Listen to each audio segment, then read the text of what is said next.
In hip-hop today, interviews have become their own form of entertainment. Nowadays, with YouTubers, streamers, and podcasters, we've seen rappers crash out on them. It's not my platform, it's Adam's platform, right? And the show itself.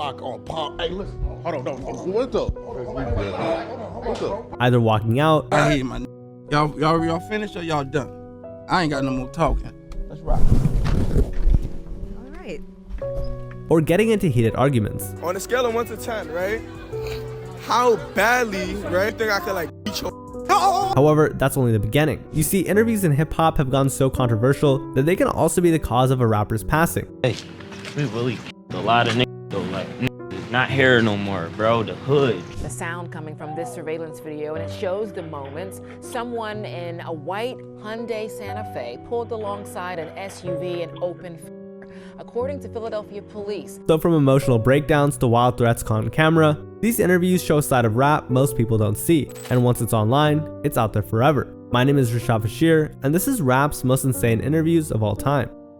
And right from the jump, this first interview shows what happens when a prankster messes with a street rapper. You see, today, most content creators feel like they can get away with anything just because they have a camera. However, that didn't work with this rapper. So along comes Bubba 100X, a YouTuber known for his wild pranks and pushing buttons. And knowing this, the rapper actually warned him. I came over here like right now, don't say nothing crazy though. I'm Bubba thought it would be funny to pretend he could take Mano's chain and maybe even challenge him for a bit. How bad of an idea could it be? I came over here like my objective over here today was to, you know what I'm saying, snatch some chains. Mano tried to keep things chill by saying, No, I'm saying However, Bubba was dead set on trolling Mano, pushing it further even after Mano warned him. Wait, why? So why they keep looking at me like that? Like they're making me feel a type of way. You want your moment, right? Huh? You want your moment, right? Wait, what you mean? You gonna get it. Now you can see a little stutter in the way Bubba was talking. Guarantee you gonna no, get not it. like that. I'm just saying I like. guarantee you gonna get it. I swear on everything I love, you gonna get your moment. But that didn't stop him from all the trolling. Alright, so wait, so let me borrow Be your nice. chain. Let me borrow your chain. Be nice. I can't Be borrow nice. your chain. You can. I can't borrow your chain. You wanna borrow my chain? Yeah, let me borrow it. Mano had even given him multiple chances to pull back, but Bubba didn't let up. So finally, Mano snapped. And after Bubba's last question, Mano grabbed him by the neck, saying, On a scale of 1 to 10, right? How badly, right? Think I could like beat your he didn't even let Bubba finish his question and just went straight to checking him. Chill. Yo, chill. Now, let's move on to this tense and outright disrespectful interview between G Herbo, Southside, and comedian Funny Marco on Open Thoughts. The interview started off okay. It seemed like it was going to be a chill conversation, and Southside and Funny Marco were bouncing questions off each other in good spirits. However, what started off as a normal Funny Marco interview slowly took an awful turn. A few minutes in, G Herbo joined the mix, and that's where the chaos and disrespect towards Marco started happening. Eventually, G Herbo and Southside took over the show entirely, steering the vibe into something closer to a roast than an interview. Right off the bat, they began poking fun at Marco. Oh God. Oh, you thought it was just me? Oh. Where'd you get that jacket from? I don't know where you get these jackets from. They made me wear it to come to college. We got it. Wrinkle in it, stank. Motherfucker stink. And the two guests verbally abused Marco relentlessly. Southside even commented on Marco's jacket and hat, mocking him and calling his style stupid, while G Herbo questioned where Marco got his clothes. You the referee, stupid. Referees do be tripping. That hat from, bro. It's not one of them. I got this from Target. Nowhere, found it. Tarjay? Let me see this stupid. That phone, dude. Throughout the interview, the disrespect didn't let up. What you got on? That's I got this from Steve Harvey. Why the f you got no shoes on though, man? Yeah, I just Them actually cheap said- ass, like, I be wearing cheap socks too though, I ain't gonna lie, but it's like, when you wear cheap socks, they gotta look clean. G Herbo and Southside kept at it, treating Marco like he was nothing more than a joke or a random nobody. They even played on the idea that Marco had dressed like a homeless person. Let me count it. Dude, shut the All right, bet. We got you, bro. Don't trip. You dressed, I thought you was like homeless. I thought this was all like a front. That's why I was like, I told, you know. As the roasting continued, you could tell Marco was uncomfortable, but he tried to keep things civil and play along. Finally, the two decided to leave, though not without one last jab. Southside took a shot at the studio itself, sarcastically saying it looked like Marco had converted his bedroom into a show. I like the way you put your bedroom together and made, you know, like a show. Yeah. hold my. Yeah. Oh, that was disrespectful. Unfortunately, the abuse didn't stop there, because after the episode aired, a clip surfaced online, quickly going viral. In it, Southside could be seen tossing Marco's Rolex, a $30,000 watch, and breaking it, saying, You got no face, you know what I'm saying? Hey, bro. Hey, shut up, dude. All right, let's get it. I'm giving you more respect than you deserve, so it's like, I'm coming. Now, this next interview also got heated. However, the heat wasn't only coming from one side. See, when Lil Yachty hopped on an episode of Everyday Struggle with Joe Budden and DJ Academics, Joe wasn't feeling Yachty at all, and he started showing signs of hostility towards Lil Yachty when the young artist called himself an outcast. Love yourself, you know what I'm saying? I'm the outcast of the hip hop game, you know what I'm saying? These are all outcasts on this cover. Do you feel like an outcast in the whole genre? I feel like an outcast. A million questions. I feel like an outcast compared. When Joe Budden had a chance to speak on what he thought about Yachty's outcast comment, this is what he said. Right? Now that's interesting. Joe then asked Yachty if he liked being an outcast, to which he replied that it didn't matter to him at all, as long as business was flowing for him. Do you like that or do you dislike that? You know what I'm saying? It's not a like or a dislike, it's just something. So you've accepted it? It doesn't matter to me because it's not stopping me. Now, if it was slowing down my business and it was stopping money and it was making things hard for me, then I would take it like. I don't care about the business part. No. And when Lil Yachty said that he was happy at that point in his life, I'm happy every day because life is moving in such a positive way, I can't get slowed down. So maybe he has been media trained. This is a very media trained answer that I'm getting. It's not a media trained answer. All right, so let me respond to what you're saying. How I am. Joe Budden then stepped in, baffled at how a young, then up-and-comer could be happy every day. Okay, let me tell you about how humans are. Okay, I'm listening. Feelings are fickle. What that means is they come and they go. Out of nowhere, Joe started going off on Yachty. Nobody is one thing forever. You cannot tell me, you would be lying to tell me that as a young man, how old are you? 19. In this industry, in this music industry, in the music business, you are happy 24/7. That is a lie. After this, Yachty calmly explained why his demeanor was like that. Imagine having to defend the fact that you're happy when you're a 19-year-old millionaire who has a successful music career. When you come from a college dorm room with no money, okay, you scamming credit cards. Which is all college dorm rooms. And you ain't getting no play with no girls, you have no clothes, you have no car, and you come to having 3-4 cars, you got millions of dollars, $500,000 on your body just to wear, and any kind of clothes you want, any hoes you want, how could you be upset? Later on, Joe addressed that he was just being upfront and all that, and he didn't want to come off as an angry old head, which prompted this quick response from Yachty. And I don't want this to come off like old man shit. But it is. Joe then explained the reason why he was so harsh with Yachty. It was because he thought they were in charge of the entire community of hip-hop, which is true, but it's not really a valid reason to get so combative. Because I do believe that there's an entire community of hip-hop that y'all are in charge of, right? So is that sounding old guy mad still? Yachty then responded by bringing up the fact that Joe may be mad about something else entirely. Like, it sounds like you know you fucked me trying to bring it back. I ain't what you said, let me He brought up the fact that Joe dislikes the label that Yachty chose to sign with, which may explain his hostility towards him. However, they brushed this conversation off right away and went on with the interview. And while they did manage to go on and have a fair conversation, Joe later burst out again and yelled at the top of his lungs when he asked Yachty what he wanted from hip-hop. Then tell me what you want from hip-hop.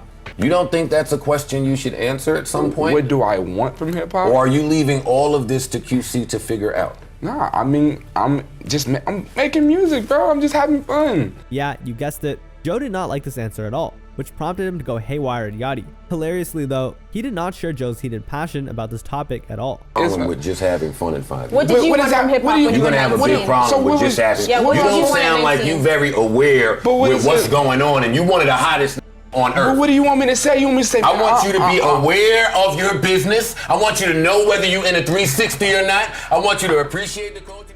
Now, as we all know, it's a big deal for rappers to rep where they come from. Take for example Drake with Toronto, Future with Atlanta, or Kendrick Lamar with Compton. But when someone claims you're not repping where you're from, you could expect tension to rise, which is what happened when the Migos hopped on the Breakfast Club, because when the conversation veered into the host debating who was on the Mount Rushmore of Atlanta, DJ Envy suggested that Soulja Boy should be on there. And here's exactly what happened when he said that. Of course, the Migos put themselves at the top when the trio claimed 3 spaces for themselves. Everybody down with my spaces. Yeah. What spaces? So with us, okay. Well, come on, what else? What we got? You gotta put Lil Jon on it. Lil Jon gotta be on there somewhere. How big is his mountain? So you ain't gonna put Soulja Boy on there then? No, man, Soulja not even from Atlanta. Charlamagne the God wasted no time to refute DJ Envy's claim that young Draco should be on there. Even the Migos knew Charlamagne shouldn't have started it. Don't start. Don't you start it. I'm gonna be honest, I had no idea Soulja was from Atlanta. Sure, let's say he didn't know Soulja Boy was from Atlanta. That's not too bad, right? When I think of Soulja Boy, I think of the internet. Really? Dude, I think of the internet. I'm dead serious. Bow Wow's the one that's not from Atlanta. In my mind, Soulja Boy was born online. However, instead of owning up to his mistake and apologizing to young Draco, Charlamagne doubled down instead. The Breakfast Club host undermined Soulja Boy's influence in Atlanta when he said he was born online. No. Well, don't get him started again because he definitely went off. And when Soulja Boy heard about what Charlamagne said on the interview, he went straight to his Instagram live to address it. I want to address this on this. Charlamagne, what you talk about? Hey, get the Breakfast Club. What the f? You had the Migos up there talking about, then Charlamagne gonna talk about some Soulja Boy not from Atlanta. You know I'm from the you know where I'm from. What the f did you talk about, Charlamagne? What? Stop playing with me. Don't make me call my What? They just want me to act crazy before the verses, bro. They just trolling me. That was a joke. That had to be a joke. Zone 1, West Side, Simpson Road. Stop playing with me. What? I went to Parks Middle School. I went to Dean Russ Elementary. I went to what? I stayed down the street from Bankhead. Simpson Road, West Side, Zone 1, Atlanta, Georgia. Stop playing with me, Charlamagne the God, Breakfast Club. Did you talk about I'm not from Atlanta? I'm from the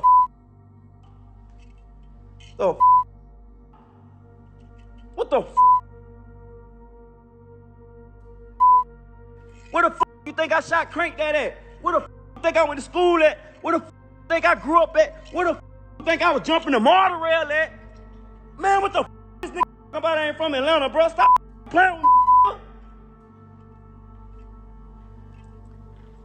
Boy, I forgot about that. Yeah, pimpin', you right. Boy, stop playing. Don't make me call my mother mama. Oh God, I'm finna call my mama, bro. Hold on. Hold on, it. Hold up. Talking about from Atlanta. Hold the I forgot this. This had the nerve to say. Soulja Boy continued to lash out on Charlamagne online until he was out of breath. Man, where the f my phone at?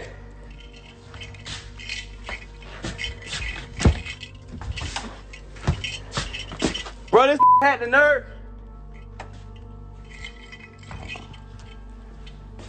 Well, you better be glad I can't find my phone. Mama, if you watching this, call my phone.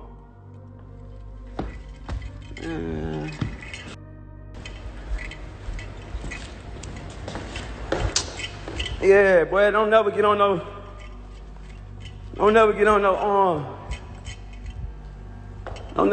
internet talking about where I'm from. Nigga don't know me.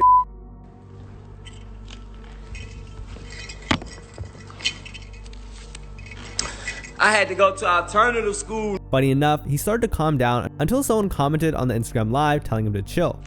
I had to go to alternative. He talking about, yo, chill. Man, what you talking about? Man, get on the camera. I can't. What you mean? Chill, bro.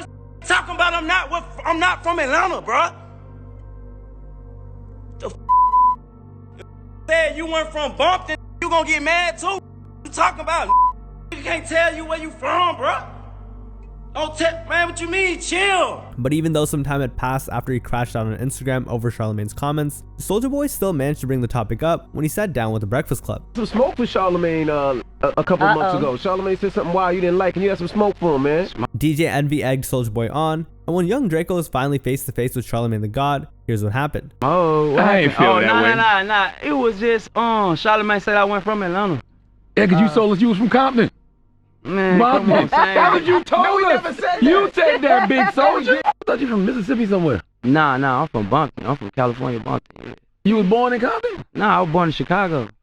I'm so confused. Come on, same difference, man. They know. Yeah, as you can expect, Soulja Boy did not keep the same energy that he had when he was cursing Charlamagne out. So you and Kanye got up, did he just text you? Did y'all call? He apologized? Was that a true text? Real text? Kanye posted on his Instagram. You think he gonna post fake text? Okay, I'm just asking. Now, the story behind Kanye apologizing to Soulja Boy is pretty funny too, because Kanye hit him up and asked him to send a verse for Donda. Soulja Boy sent his verse, and Kanye texted him that he wasn't going to use the verse after all. No, what I'm saying, but nah, that was real text though. You feel me? That was real text. So you didn't feel like you owe Kanye an apology? So when Angela Yee asked Soulja Boy this question, Soulja flinched. What? But I like Kanye though. Like, he like, okay, all artists, all geniuses are crazy. That's a fact. You know what I'm saying? Yeah. Yourself included. I don't know how to call myself crazy. Are you a genius? But and I am a artist? genius. Okay, you know so what you I'm saying? said all of them crazy, so that's it. But sometimes the guests don't act as calm as Soulja Boy. For example, when Fredo Starr sat down with the Breakfast Club and Charlamagne asked him a question that made him lose it. So what was the topic that Charlamagne brought up that agitated Fredo Starr so much? Well, when Charlamagne mentioned Brandy, an R&B singer who is rumored to have been linked up with Fredo back in the day, although Fredo hinted at his relationship with Brandy in a separate interview, the fact that Charlamagne brought it up was the reason that all hell broke loose in the Breakfast Club studio. At this point, Fredo was ready to snap at Charlamagne. Not only that, he brought up the time when Charlamagne got jumped.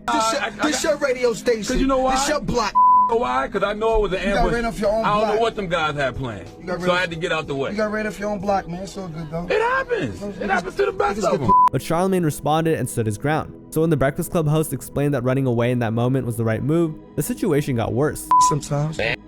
Why we got an issue, bro? Because you brought some up that I ain't like, and I don't like that.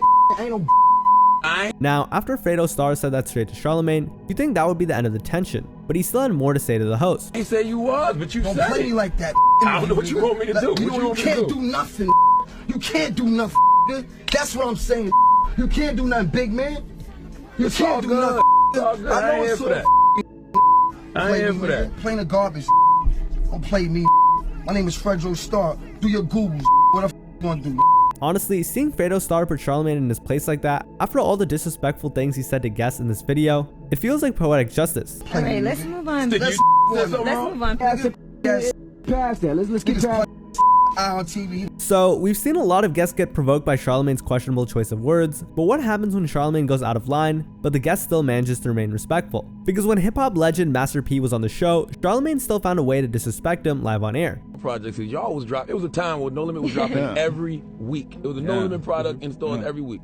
Except for Mercedes. We never saw that, and I always wanted to see that because she had a fat ass. For some reason, Charlamagne proceeded to disrespect Mercedes, a rapper under Master P's label, because she made a questionable pose on her album cover. Bro, hold up, man. Don't talk about Mercedes. Oh, like my bad. that. I ain't So disrespectful. Nah, she ain't family, but still though, with all my people, man, you know how I am. Master P immediately came to her defense, and what made this moment stand out was his ability to confront Charlamagne with composure. Unlike many other rappers in the video, he addressed the situation respectfully. Yeah, but we good, man. Ain't no, you know. What makes this moment funny is that this is one of the rare instances when Charlamagne apologized and wanted to move on to the next topic. Yeah, you know how we get on. But how was you setting it up though, promotion-wise?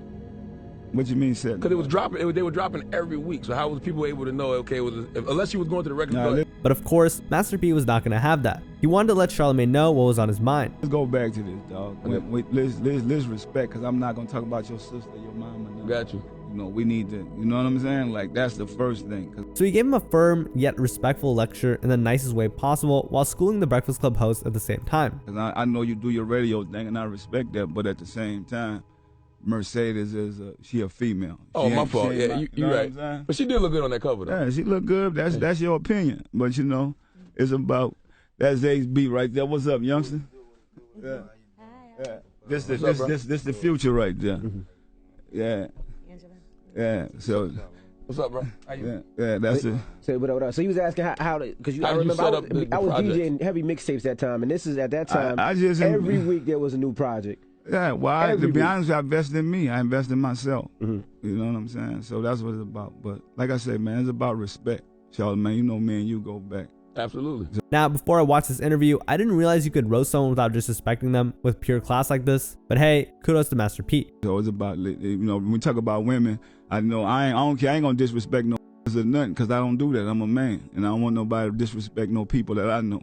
You know what I'm saying? Now, most of the attention that arises in Breakfast Club interviews happen because of Charlamagne. However, DJ Envy has also been through his fair share of controversies. Take for example the real estate scam that he tried so hard to promote back in the day. However, that's not all. There was also that time when Dame Dash got really heated in an interview with them. You see, if there's one thing to know about Dame Dash, except the fact that he and Jay-Z came up together, it's that he can be quite unpredictable in interviews. The ironic part is that in 2015, a seemingly harmless question from DJ Envy set him off. After DJ Envy asked that question, Dame Dash's mood took a nosedive. However, it wasn't just DJ Envy who butted heads with Dame Dash in his stint in the Breakfast Club as a guest. After all, Is it really a Breakfast Club interview without at least one or more heated exchanges between the guest and Charlamagne? Because when Dame Dash called Charlamagne out for indulging in gossip and rumors, he didn't have none of it and was quick to shut it down. If they told us to talk about Dame, you wouldn't be here. Because there's people here that's like, yo, I get ready. don't let Don't do Dame that. come. No one never said that. No, I'm serious. Your boss said that? Yeah, they say Who? Call him out. They say you used to work. Dame Dash told Charlamagne to drop the name of the person who said that. Call him out. Call him out. Nobody likes to work with you. Call him out. Who said it?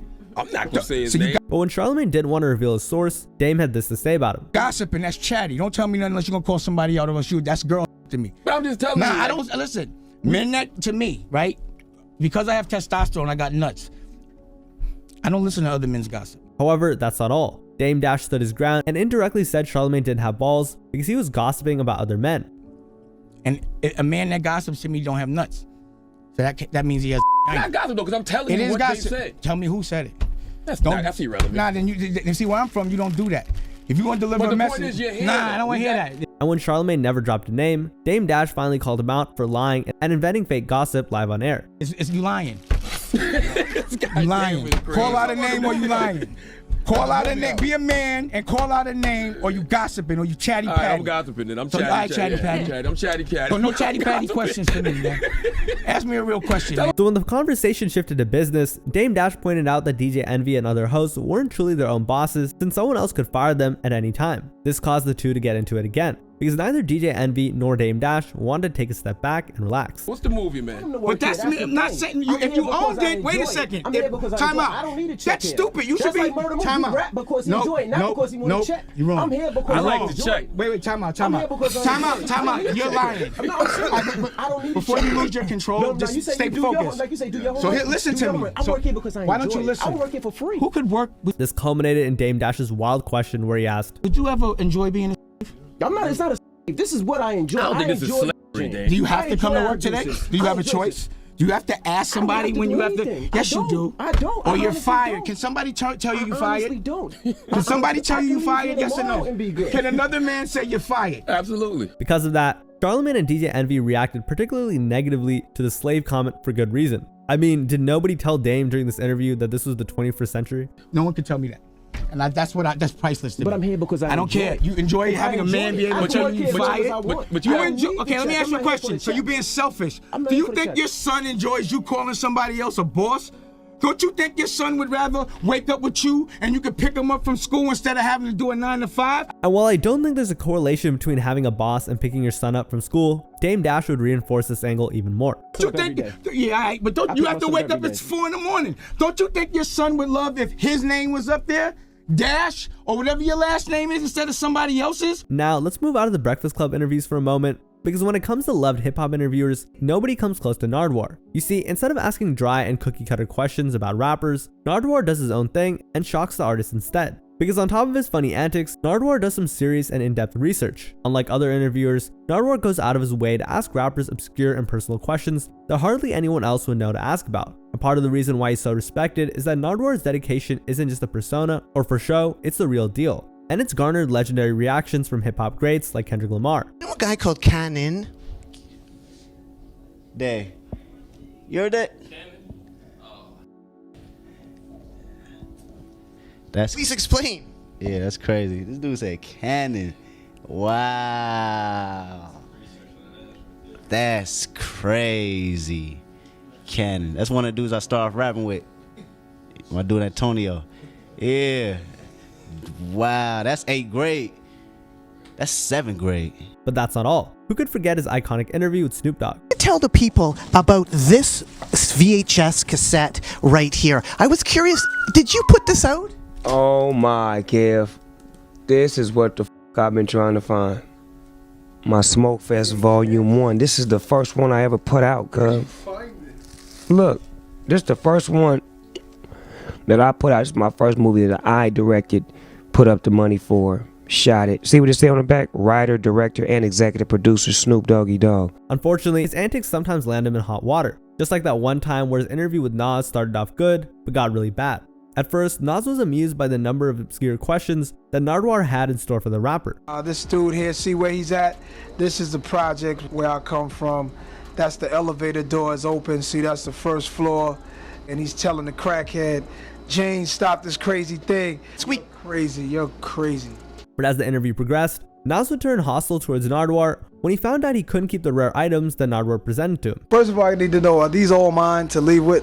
Not quite. That's now you're becoming uncool now. This is when the tone shifted for the interview, and by the end of it, Nas was done with Nardwuar. Nuts, you are psycho, but it's all love, it's all music. Peace. Thanks so much, Nas. Keep on rocking in the free world and doot-doot-a-loot-doo. Yo, it's over. It's over. Move the mic. Move the mic. It's a common thing for rappers to lash out at interviewers, but to see someone as composed and calm as Nas getting hostile at Nardwuar was quite odd to see. Now, this next interview takes us back to the Breakfast Club again. You see, by the time Birdman walked through the door, he wanted all the smoke, and I mean all of it. Ready? Yes, sir. I want to start this off straight, telling all three of y'all stop playing with my name. Let's go on there. Let's go. Stop playing with my name. Let's do it on camera. Stop playing with my name. Let's go right on there.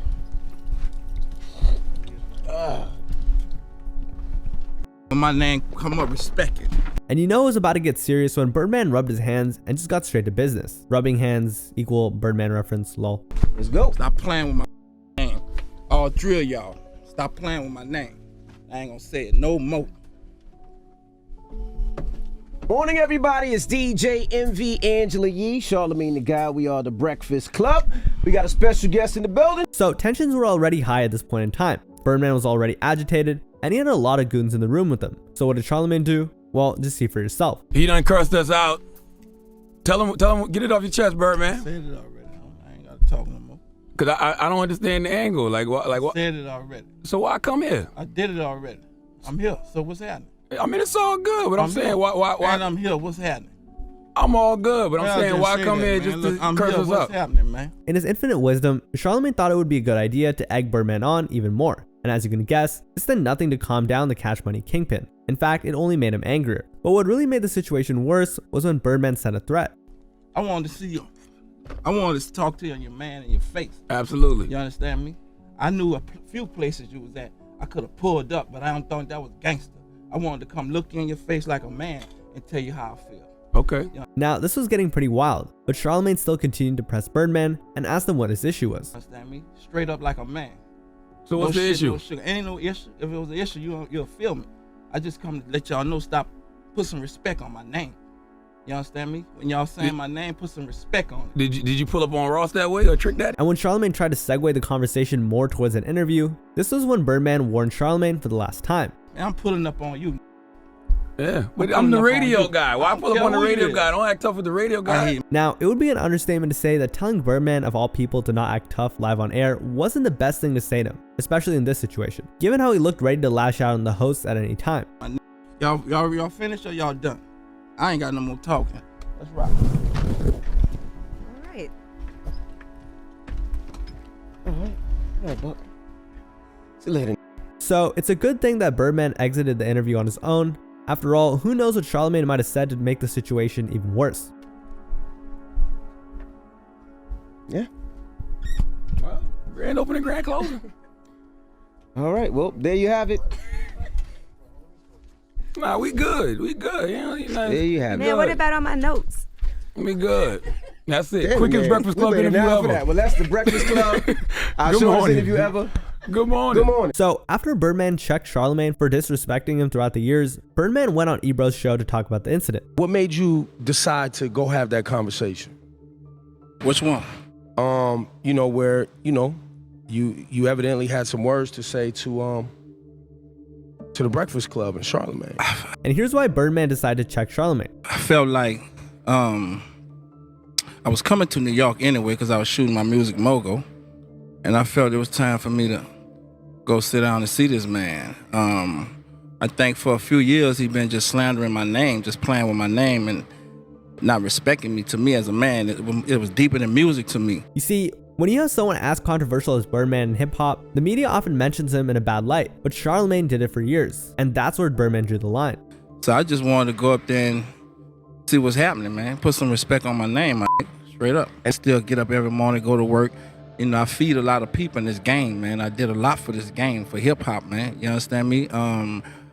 You know, you might have an individual with a job like him with feeding 1, 2, maybe 3, or maybe a few households. I feed thousands of people in this game, man. However, if Charlemagne was done disrespecting Birdman's name, it was the Cash Money mogul's turn to throw shade at the Breakfast Club host. I go and sign youngsters and turn them into millionaires, and that trickled down to, feeding a lot of people. And I've been doing this for years. And I am probably done sold more records than any company ever since hip hop started. You understand me? So I can understand a man with his opinion, and that's respectable, but I just feel when you're going off the record and saying taunting for years, then I feel to believe as a man, I'm gonna make sure that man respect me as a man. There's no other way about that. It ain't no other way to understand that. But the disrespect here was intentional. What happens when an interviewer accidentally disrespects a rapper? Now, Wiz Khalifa is not known for snapping at interviewers or going off on them. You see, Wiz has had a reputation of being laid back and chill whenever he does interviews. So when this interviewer from Denmark approached the interview in a comedic way, Wiz Khalifa was cool with it at first. I really liked the album. Thank you. I listened to it yesterday and I just kept on listening. It was great. Cool, thanks, bro. It's called Only in First Class. Yep. Did you have any concerns using the N-word? Nah, not really. The reason I ask is that some of my find it offensive. I'm joking. We obviously don't have any black people in Denmark. For real? There's not? No, none. Now, when the reporter used the N-word, Wiz had a good reason to escalate the interview. But still, Wiz just laughed it off and kept it going. One of your hits you sing, the bigger the bill, the harder the balls. What does spending money has to do with, your balls? The balls? I was actually saying the bigger the bill, the harder you ball. Oh. Like balling. It makes much more sense. So when exactly did Wiz Khalifa get frustrated at the reporter? Well, it was when the interviewer mistook him for 50 Cent and asked him about how he made the song in the club. The thing is, 50 Cent and Wiz Khalifa do not look alike. In Denmark, most people still know you from your smash hit in the club. Can you tell me the story about that hit? Like, you see me in the club is full of balls. Isn't that how it goes? That's not me. Isn't it you? Oh, that's embarrassing. Okay, I just think we should move on. Yeah, totally. From there, the interview went downhill after he acted stupid and said this to Wiz Khalifa. You're originally from Pittsburgh? Yeah. How was it growing up in Canada? You act like a dumbass again. Dumbass? Yeah. Oh, it's just because, Pittsburgh, they have this hockey team that you like. But it's not Canada. Now, I thought ice hockey was in Canada. Moving on. At this point, you could tell that Wiz Khalifa wasn't enjoying how unprofessional the interviewer was. I mean, he even called him a dumb. And tension started to rise once Wiz Khalifa's patience ran out. Because after that, Wiz then went on to say the interviewer was plain stupid and went off at the reporter's clothes. You're not the sharpest tool in the shed, are you? No. You just wear a suit just to look like you know what you're talking about. Yeah. But you don't know. We kind of have the same style. No, because I know what I'm talking about. Yeah, but Cut this dude off, man. It's over. Interview's over. I also really have to go now. You do have to go now. But it was, Bye. Nice. There's no. Now, if you know anything about Ice Cube, it's that he's always stood his ground and called out anyone whenever they try to do something disrespectful. So when he finally had a chance to sit down with Bill Maher, the NWA OG made sure to check him for his past racist jokes. But before that, here's some context. You see, when Bill Maher had Ben Sass on his Friday night talk show, he had some questionable jokes, to put it lightly. And this would be the reason why Ice Cube wasn't gonna let that slide. You're welcome. We'd love to have you work in the fields with us. Work in the field? That's part of that. That's Senator, I'm a house. To be honest, I still don't know why Bill Maher thought this was a good joke to tell, and as you can imagine, he faced a lot of backlash for that openly racist joke. Although Bill Maher apologized for his actions, it still wasn't enough, because when Ice Cube sat down with him, he made it clear that he wasn't happy at all with Bill's jokes. 2 questions. What made you think that it was cool to say that? Bill looked shook and stammered over his words as he answered Ice Cube's question. That's one question. I just explained, there was no thought put into it. Obviously, I was telling Dr. Dyson, comedians, they react. And it was wrong, and I apologized. And, more than that, I can't do. However, in an unexpected turn of events, Ice Cube was the bigger man and accepted Bill's apology. I accept your apology, but I still think we need to get to the root of the psyche, because I think it's a lot of guys out there who cross the line because they a little too familiar, or they think they too familiar, or it's guys that, you know, they might have a black girlfriend or two that made them some Kool-Aid every now and then. But it didn't end there. While Ice Cube cracked some jokes here and there, he made sure to let Bill know how harmful his joke was, not just to him, but to other people as well. They think they can cross the line, and they can't. You know, it's a word that has been used against us. It's like a knife, man. And you can use it as a weapon or you can use it as a tool. It's been used as a weapon. Ice proceeded to lecture Bill about how harmful the word was and how it shouldn't be used as a punchline for one of his jokes. And I think you just have to not step on some of the political messages that you're saying with a joke, because some things just ain't funny, you know what I mean?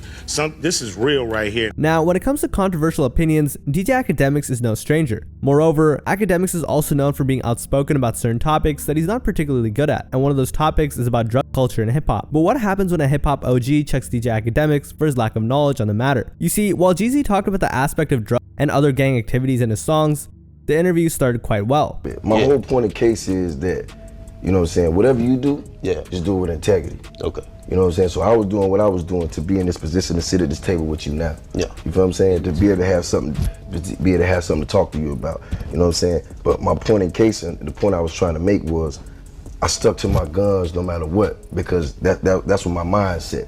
You feel what I'm saying? So when you hear me talking my music, that's my true mindset. You know what I'm saying? So I'm not telling you what's right or what's wrong. I'm telling you, you have to build a rapport. Your reputation follows you around everywhere. So if you're not into taking, you're not into stealing, you're not into robbing, like, you're gonna put that in your music, and that creates a code.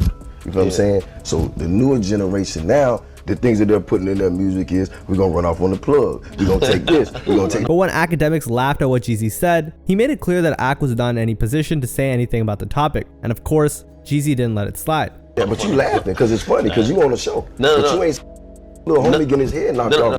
You're right, because that is one. Although Ak tried to clarify that Jeezy was correct, that still wasn't the end of it. No, absolutely, I know I'm right. You ain't never been there. Like, you don't know what I'm talking about. But at the end of the day, it's cool. But until you gotta go bury him, you gotta pay for a funeral because he listening and he thinking it's cool.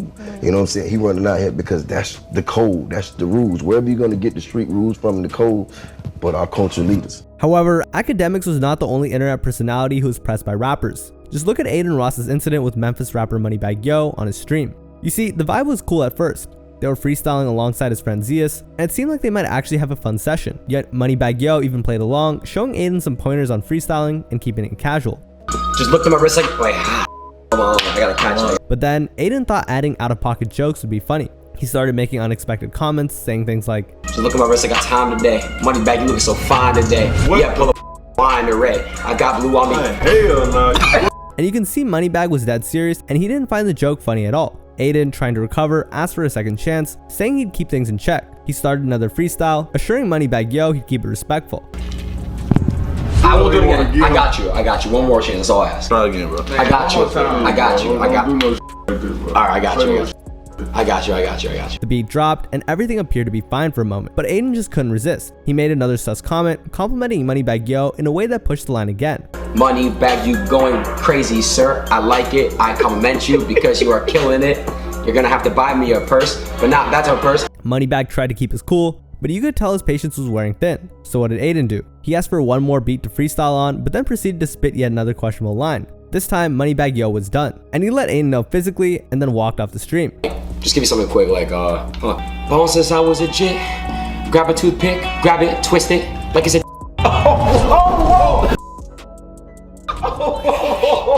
Hey, wait. However, that's not the only incident on Aiden's stream. During a massive stream with his friends Speed and Izzy Prime, Aiden invited NLE Choppa, who was with his crew, and Memphis rapper Lil 100. Now, the energy was through the roof since the views are increasing, and things got so hyped up that Choppa and Lil 100 started throwing cash around to amp things up even more. Now, while the money was raining down, Prime made a bit of a bold move and started picking up cash off the floor. And let's just say Lil 100 and NLE Choppa weren't having any of it. But Prime wasn't backing down, and he denied touching any of it. He even got a bit defensive as everyone else in the room started laughing at him.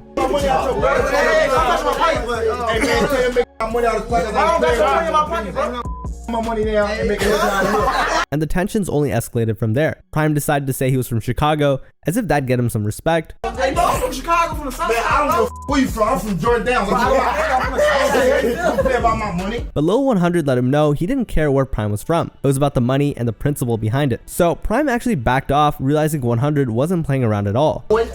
Twix on jail. Talking about get down there and get the strip. I ain't got out of no jail. How many times you want me to tell you that? I ain't been to no jail. You want me to tell you that again? Things cooled off for a bit, but Prime, trying to downplay the situation, mumbled something about it being only 40 bucks. Lil 100 wasn't buying it. He fired back, saying it wasn't about the amount, it was about respect. $40, shorty? Hey, yo, I don't know what it is. What's the principle? I don't play about my money. Don't put no my money. Like I said, $40? By now, everyone knew Lil 100 was dead serious. And when he told Prime to get back to streaming, there was a clear warning in his tone.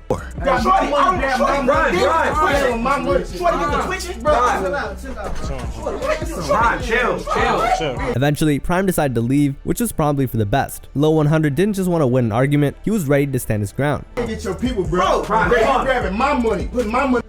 His money. That's my money, bro. That's my money.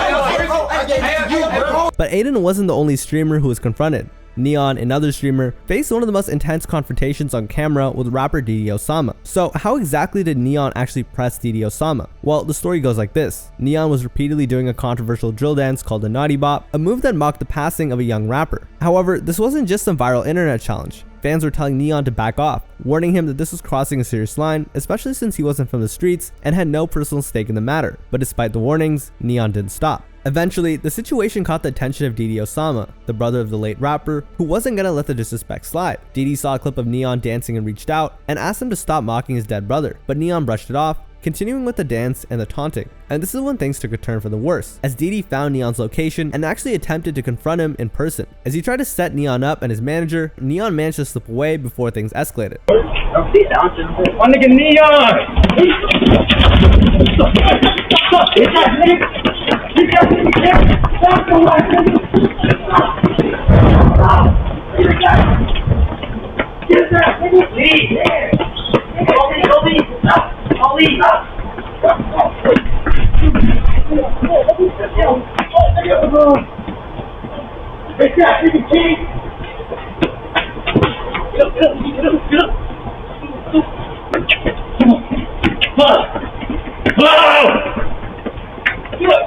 However, things didn't end there. About 3 months later, the two crossed paths again. This time, Didi wasn't leaving without an apology. Listen, I just want to tell you this, baby boy.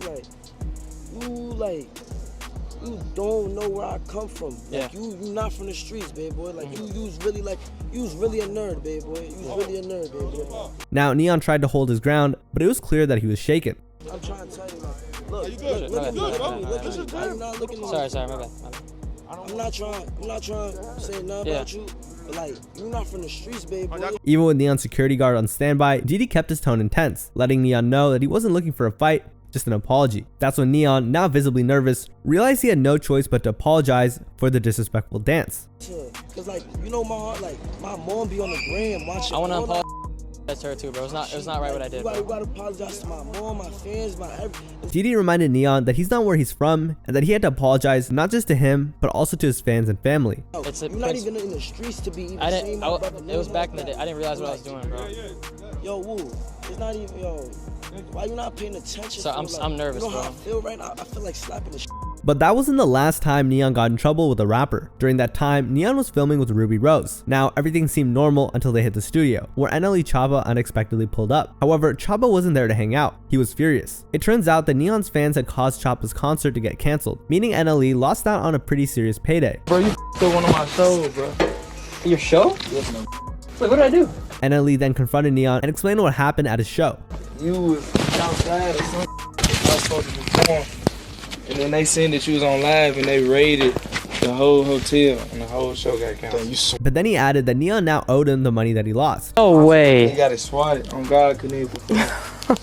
I was supposed to get paid a bag too, so you low-key owe me some money. As they were leaving, Neon's own security even heard Choppa's team talking about flashing a Draco just to show how serious they were. Big black dude that was in the room with you, the heavy one? What our Draco, bro? Come here, Sneeko.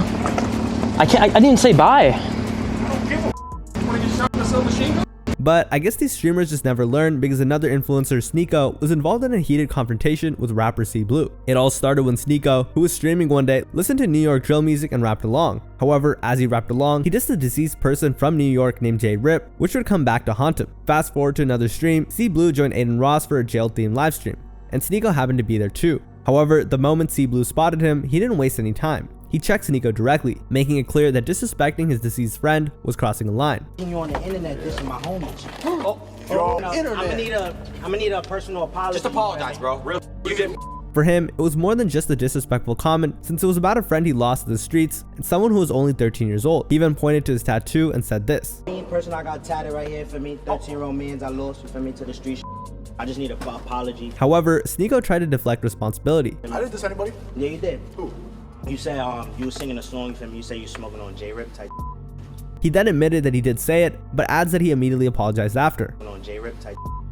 Right after I said that, I apologized. But it's not just streamers who get checked. A YouTube prankster, White Dolmite, has been infamous for trying his luck with celebrities and rappers. He pranks people to try and go viral, and both Boosie and T.I. have first-hand experience with his antics. To start, Dolmite saw Boosie one time shopping, just minding his business in a Walmart, when he decided to mess with him. Why? Because he knew it would grab attention. Dolmite figured if he could get a reaction out of Boosie by pulling a tough guy act, it'd end up trending with some laughs and likes. But the problem was that Dolmite didn't exactly go for harmless jokes. He walked up to Boosie and his friends, talked down on them, and even threw some racist phrases. To me now. Boosie, I'm the real bad. To me now, boy.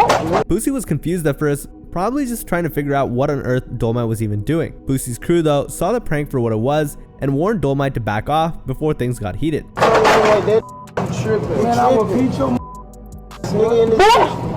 Wait. Don't talk to him like that. Dolmite kept pushing though, and just seconds later, one of Boosie's guys decided to put an end to the prank by... Suddenly, Dolmite's confidence vanished, and in a total switch up, he called the cops on Boosie and his crew, hoping to get them in trouble for putting their hands on him. Hit him.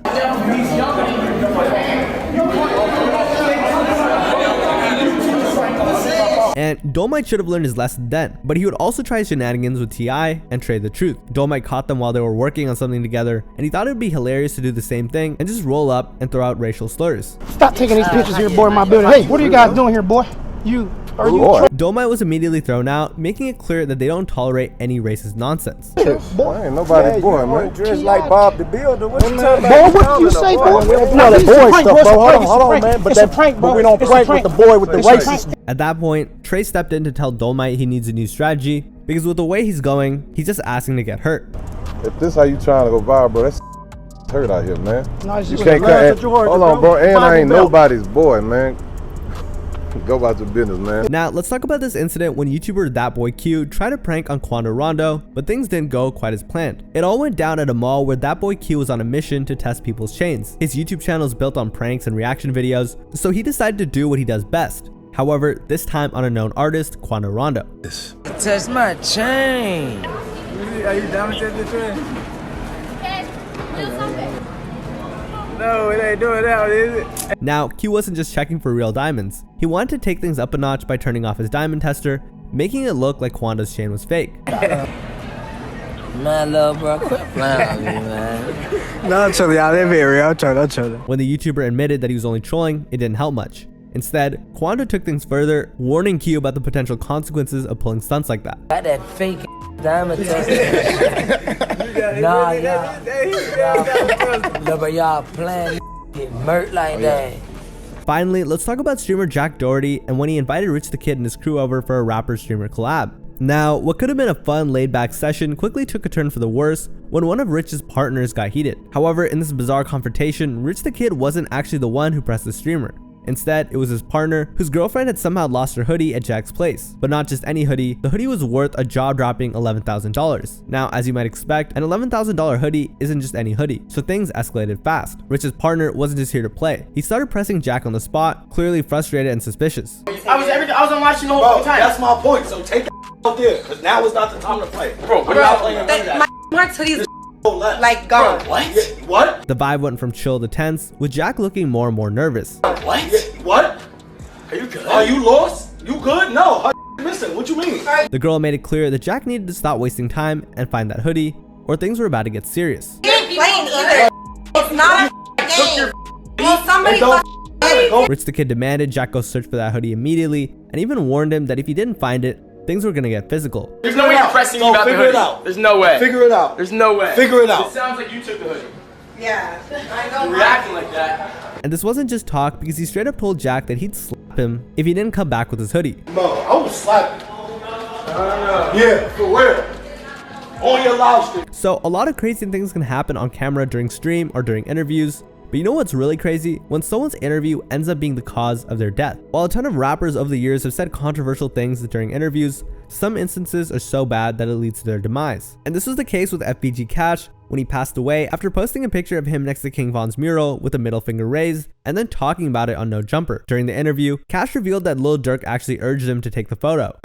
What was what kind of conversation were you having before he told you to go take this photo?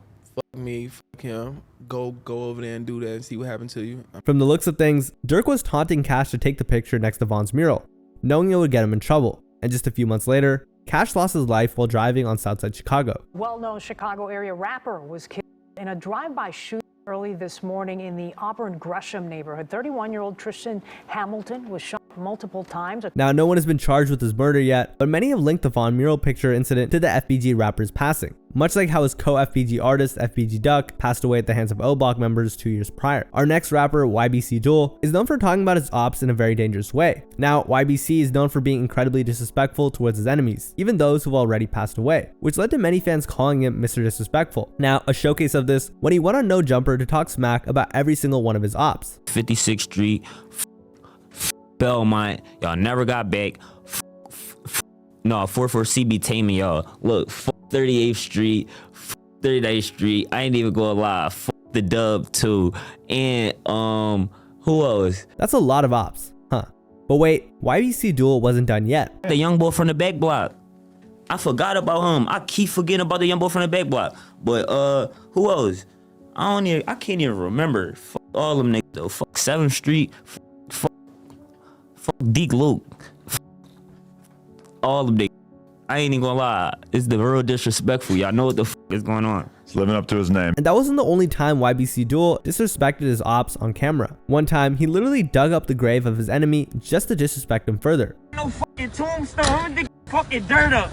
Hey, yo, where the fuck Ronnie at, yo? And it just goes to show how much trouble some people really invite to their lives. However, everything must come to an end. And while YBC Duel felt like he was nearly untouchable, the truth was that his end was about to come much quicker than he anticipated. During an episode of the Brandon Buckingham show, Duel talked about how he and his gang run his hood, and his ops never go outside because they were afraid of them. A lot of niggas though, like niggas not here no more, bro. The hood dry, bro. So you torched the whole block? We torched the whole hood though, like nobody don't come outside around here. We walking through blocks, you don't see nobody.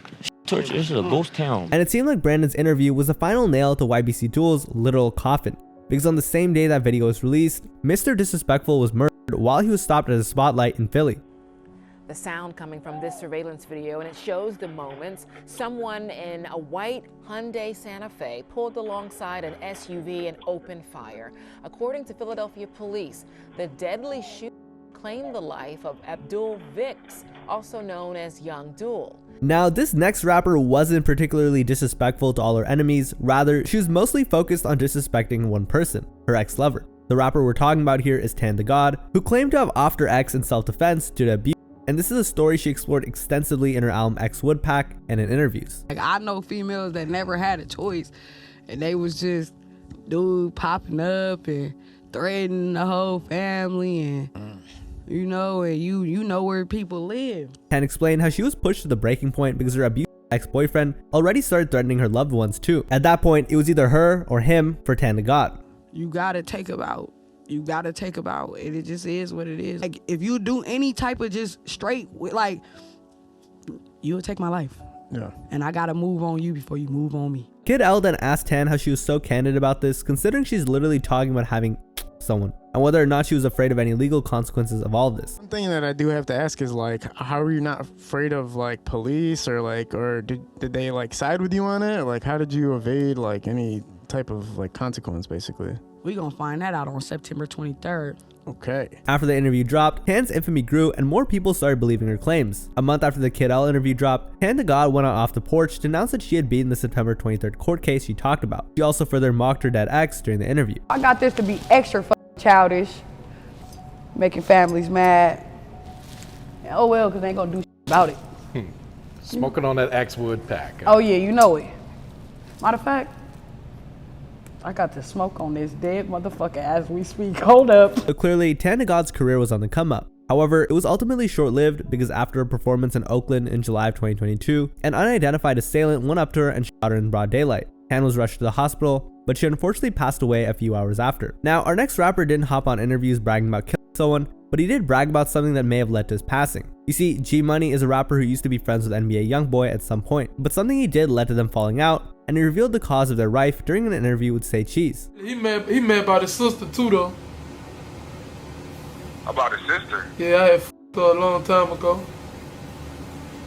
Oh, okay. Yeah, he mad about that. He wasn't really tripping on it back then, though. You know what I'm saying? He be calling me big brother and shit. You hear me? I guess.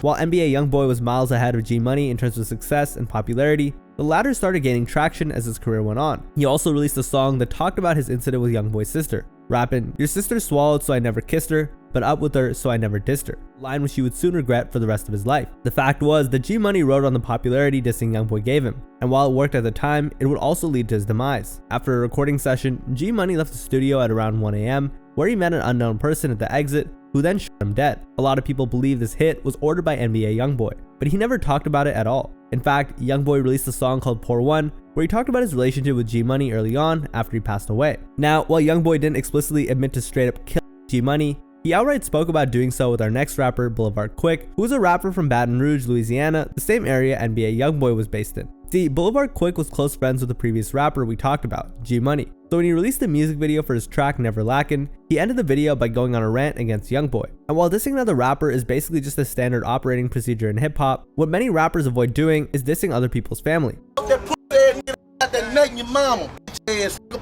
So not only did Quick diss NBA Youngboy, he also mentioned his mother, and he taunted Youngboy to pull up on him after he had G Money smoked. And while NBA Youngboy didn't respond to Quick yet, his mother did on Instagram Live. The little boy Quick was talking about me, but I really got on him to tell him that I'm sorry. I came to tell little Boulevard Quick that I'm sorry. I'm sorry that I made you cry, boo. I'm for real. Boulevard Quick didn't like this at all, so he also went on Instagram Live to address Youngboy's mom directly. Yeah, man, fuck Youngboy, mom. Tell me shit about that bitch. That bitch can eat a big long dick. And well, as you can expect, this wouldn't play out well for Boulevard Quick, as just a few days later, he passed away in the parking lot of his apartment complex. Addressing Quick's passing, Youngboy released a song called Impact, where he said, "Look, you get caught slipping, then get killed. That's how it's supposed to be. Spoke on my mama, I didn't want to talk, I end up killing him." Now, moving on to OG Man Man, who's known for releasing only one song, but one that would become one of the most disrespectful diss tracks of all time. It's so disrespectful, in fact, that it apparently led to his passing. The track came after OG Man Man got into a beef with another rapper, Big Flock. You see, Flock released a diss track on Man Man called Intro, where he basically accused him of being a snitch after he apparently slept with Flock's girl. This prompted Man Man to release the infamous diss track Truth, where he dissed not only Flock, but also his late friend C Diddy. He also released a music video for the song where he danced on C Diddy's grave, poured champagne on it, and burned his picture. Man Man later spoke with Cutthroat TV for an interview where he disrespected Big Flock even further. He mad, he want my life, he mad, he ain't me. So, you know, I had to go on him like I went on him. It's simple. No question. And when Man Man was asked why he went as far as he did, he simply said, "Because once you disrespect me, or disrespect my name, it's like, I don't give a fuck about you, your dead man, your mother, your father, your grandmother, none of that shit." But Man Man would stand behind his words. Respect me and think I ain't gonna say nothing to you. I ain't one of them wild niggas you think you gonna say something to and I say nothing. I ain't gonna say nothing back. Like, I know the real him. That's why the song came about, the truth. OG Man Man wanted to be known for something more than just that one big diss track. In fact, during this interview, Man Man also contemplated pursuing a rap career seriously. Unfortunately, he wouldn't have the chance to see this through, because a few weeks after that interview was aired, Man Man passed away, and Big Flock was immediately marked as the primary suspect in Man Man's murder, which prompted the authorities to search his home. However, they found nothing that could link him to the crime. Now, the next rapper we're going to talk about is Lil Jojo, a rising star and a member of the Gangster Disciples, who was also able to make a career out of dissing one of the GD's main rivals, the Black Disciples gang. or BDs. When he went on an interview with TPR Radio, he talked about his album 300K, which took shots at BD members such as Lil Durk, Chief Keef, and King David. He also talked about a new project and promised more disses. I see you got a part 2 coming out to that, right? Or how you gonna do that? What is that? Part 2 is just a little series of videos. Oh, okay, this is all gonna tie into one thing though, or how this going? It's gonna be like a little movie. Okay, bet that. Unfortunately for Lil Jojo, none of his future plans would ever come to fruition because in September of 2012, he passed away on 69th Street while riding a bike. The crazy part was that before this incident, Lil Jojo hopped on Twitter and shared his location while tagging Lil Reese, basically taunting him to pull up on him. And I guess Lil Jojo got what he wanted. After Lil Jojo's passing, many pointed their fingers at Lil Reese and Chief Keef. In fact, both rappers were questioned by authorities, but neither of them were charged since the police couldn't find anything on them that linked them to Lil Jojo's passing. Now, moving on, let's discuss one of the most controversial rappers tied to the Black Mob gang. Shoota Shells was best known for his song Death of 150, which blew up with over 8 million views on YouTube. In the song, Shoota Shells didn't hold back. He went straight for the No Limit 150 crew, even name dropping several of its well-known members, including G Herbo, El Bizo, and Vito. However, fans and critics alike debated whether Shell Shootaz was taking these shots to gain clout, especially since he was targeting some high-profile names from the streets and the music industry. But Shoota Shells wanted to set the record straight. During an interview with Iman, he clarified that the beef with G Herbo and the 150s was real, and it wasn't something new. According to Shoota Shells, this was deep and had been brewing for a long time. In the interview, he said, you know, like we've been in tour with them guys for a minute, you know, Lil Herb or whatever, them, like all them little 150 guys. You feel me? It ain't specifically Lil Herb, it's just all of them. You feel me? I ain't singling out just him. You feel me? All of them. We in tour with the whole, all of them. You feel me? Like, he explained that from his perspective, the feud started years before either of them was rapping. In fact, Shoota Shells claimed that he and Herb had been in conflict since childhood, back when they would run into each other at school or at neighborhood events. It wasn't even just Lil Herb though, you feel me? He used to go to a whole nother, like, when I was like in 6th grade, I used to go to PAL. You feel me? Then we used to be like, you know, elementary school was close by, elementary schools used to fight. You feel me? At first, it was just fist fights, regular schoolyard scuffles, but as they grew older, things took a darker turn. You feel me? We've been always in tour with them. And as we got older, you feel me? It just escalated, you feel me? So, you know, gang banging, fist fights turned to gunshots, you feel me? Play. And he just so happened to be a part of them. He added that it was never about money or clout, it was just a constant cycle of bad blood. That's how it came about. It don't never be about no money though. It don't really about no money. You feel me? Just always fighting, bad blood, and then... Tragically, this ongoing conflict eventually led to a fatal consequence for Shoota Shells, as soon after he would pass away. Now, this next interview is crazy, not because of what happened at the time, but because of what happened after. In May of 2021, Wallow, a former convict and now motivational speaker and influencer, spoke with Young Thug on an episode of $1 Million Worth of Game. During the episode, Wallow spoke candidly with Young Thug about how long he's been in prison and how terrible the experience was for him. I'm gonna be straight up, Thug. Like, a lot of us, man, we be You did 20 years, didn't you? Yeah, 20. I did 5 first, then I did 20. I did 5 in the juvenile system. I did 20 in the penitentiary. And I went. So you really did more time in prison than. He also essentially warned Young Thug, as well as the rest of the guys there, to set their life straight unless they wanted to end up behind bars. On the earth. That's why a lot of times, when some of y'all young niggas, when some of y'all young niggas in here that still be living that shit, I don't be talking to y'all on Instagram as some square ass lame ass nigga.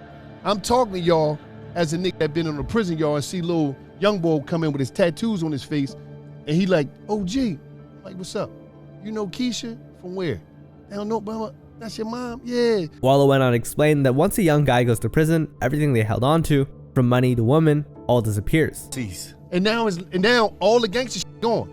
The homie's gone, the bitch is gone, ain't nobody. So when I'm on there, I'm speaking from a place of trying to get some real game. Cause I'm gonna tell you some shit, Thug, it's lonely than a motherfucker in there. The look on Young Thug's face after Wallow said how lonely prison could be, it's just all too real, especially when you think about how the next few years of his life would go. Wallow then doubled down by addressing the young hip-hop artists of today, pointing out how lucky they are for the wealth they've acquired and how they should stop finessing their way out of the position. Like you rappers, like the artists, if you don't want to be an artist, take it to the streets. But don't bring the dumb shit in the game trying to prove that you're a real nigga. And while you proving that you're a real nigga, you gonna finesse yourself out of position and out of opportunity that can change your family and generations in your family life.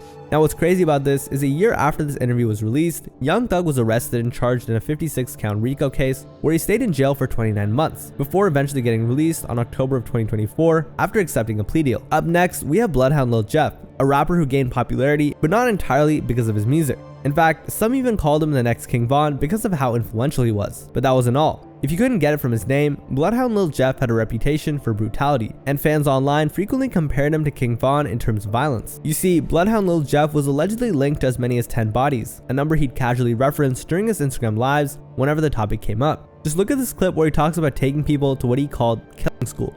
I'm taking the killing school. Class start next week. You gotta at least have 2 bodies though. For I ain't coming with no. If you ain't got, I can't work with no beginners folk. You gotta at least have a 2. From what you just saw, Lil Jeff was definitely shaping up to be the next King Von. So the buzz that he had caused a lot of interviewers to try and have a seat with the young rising Chicago rapper. But when he finally decided to sit down with DJ UTV, it was about to go horribly for Jeff after this, because it would be the last interview he ever did. So when the interview started, DJ UTV brought up the Instagram live that Jeff recorded when he talked about taking people to killing school. The DJ wanted to tell Jeff that what he said wasn't smart and good for him. Student graduates from this school, their future probably not looking too bright. And if you thought that Jeff was gonna listen to what the host said, you'd be wrong. If you graduate from the school or not, I don't know. It's like, oh man, just look, is my future looking bright or not? But I'm just saying, if you graduate from a killer school. He trying to say ain't looking bright. After Jeff tells his boy that DJ U is implying something about his future, the interviewer tried to clarify himself before things got bad. No, you're a rapper, so your future looks very bright. But if a young man go to a killer school, you know, become a rapper and have a bright future. See, there you go, big up. Money and be well. However, DJ U wanted to know how Jeff and his crew were wearing expensive and iced out jewelry already before his rap career had blown up. And of course, Jeff let him know indirectly that it was from hitting licks, aka robbing people. Where you been getting all these fly watches from? Suck that sweet. Okay. $3.99. So they be giving them to me, really. They just be letting them keep them type. They like put them on, I just keep them. They be friendly as hell. Word. I see he's still on your wrist, right? I have them, bro. I got my own. Well, it was like it's both eyes. Jeff was more than happy to tell DJ U about all the things he was up to. And then we got another one. And then it's another one, but it's not here right now. One of the other guys got that. And then we got, you be seeing that chains all day like a slave. After hearing all of that, DJ U actually tried to give Bloodhound Lil Jeff some genuine and solid advice. Hey, y'all gotta chill on all that. Nah, man. I know y'all grown. I ain't y'all daddy. But I ain't even finna sit here and act like that cool, man. Yo, hurry up in the aisle. Y'all gotta, you know. You're a real for that. Just tighten up a little bit. You know what I'm saying? Like, we tighten on for sure. And I wonder if Jeff regretted not listening to DJ U's life after the interview ended. I have, bro. I got my together, man. You just hear bad. And it sound like you believe in it, bro. Man, cause hey, look, I used to DJ for Von, right? The people and they used to say all type of crazy about him. See what I'm saying? So you should be used to this. All that was true. However, despite DJ U's genuine advice, Jeff didn't listen to him at all, because once they moved on to talking about karma, DJ U's words definitely fell on deaf ears. In fact, Jeff wasted no time and told DJ U that he didn't believe in karma at all. If energy upon yourself. Nah. Like the negative, like the energy you putting out, like onto the internet and stuff. Don't you think that? Nah. But what Lil Jeff said next would bite him in the back just a few weeks later. I don't believe it. Like there's no bad luck and karma and dumb shit. Because a few weeks after his interview with DJ UTV, Jeff would be killed after trying to take out his ops, and the whole altercation was caught on camera too. What made it worse was that the people that Jeff tried to off went on Instagram Live and made fun of his passing, which is unfortunately normal in the Chicago rap scene. But while we're on the topic of solid advice, our next rapper could have used some advice about how dangerous LA gangs really are, because it could have saved his life, and we're talking about none other than PNB Rock. See, when PNB Rock went on Academics' Off the Record show, nobody would expect that this would be the last interview he would ever do. And what's really ironic about this interview was that he and Academics talked about all of the times that PNB Rock had trouble in LA because of gang activity. So when Rock shared his own experiences about getting checked in Los Angeles, he wasn't aware of how serious those threats actually were. Always felt a little spooky to me. And just tell me, and it's fine. You tell me if it's just me. But like just LA, I think because LA is synonymous with the death of Biggie, death of Pac. Yeah. Going deeper into the interview, PNB went on to talk about the times where he had issues with others while he was in LA and a couple of goons tried to run up on him. You know, I went through it when I first like was having in LA with some Grape Street. This day, you feel me? 03 Greedo and them. Yeah. You feel me? They try to do some time, but they saying that I wasn't on it. And when a couple of goons tried to test PNB Rock, by inviting him over to their hood. PNB took them up to their offer. Test me like on some test.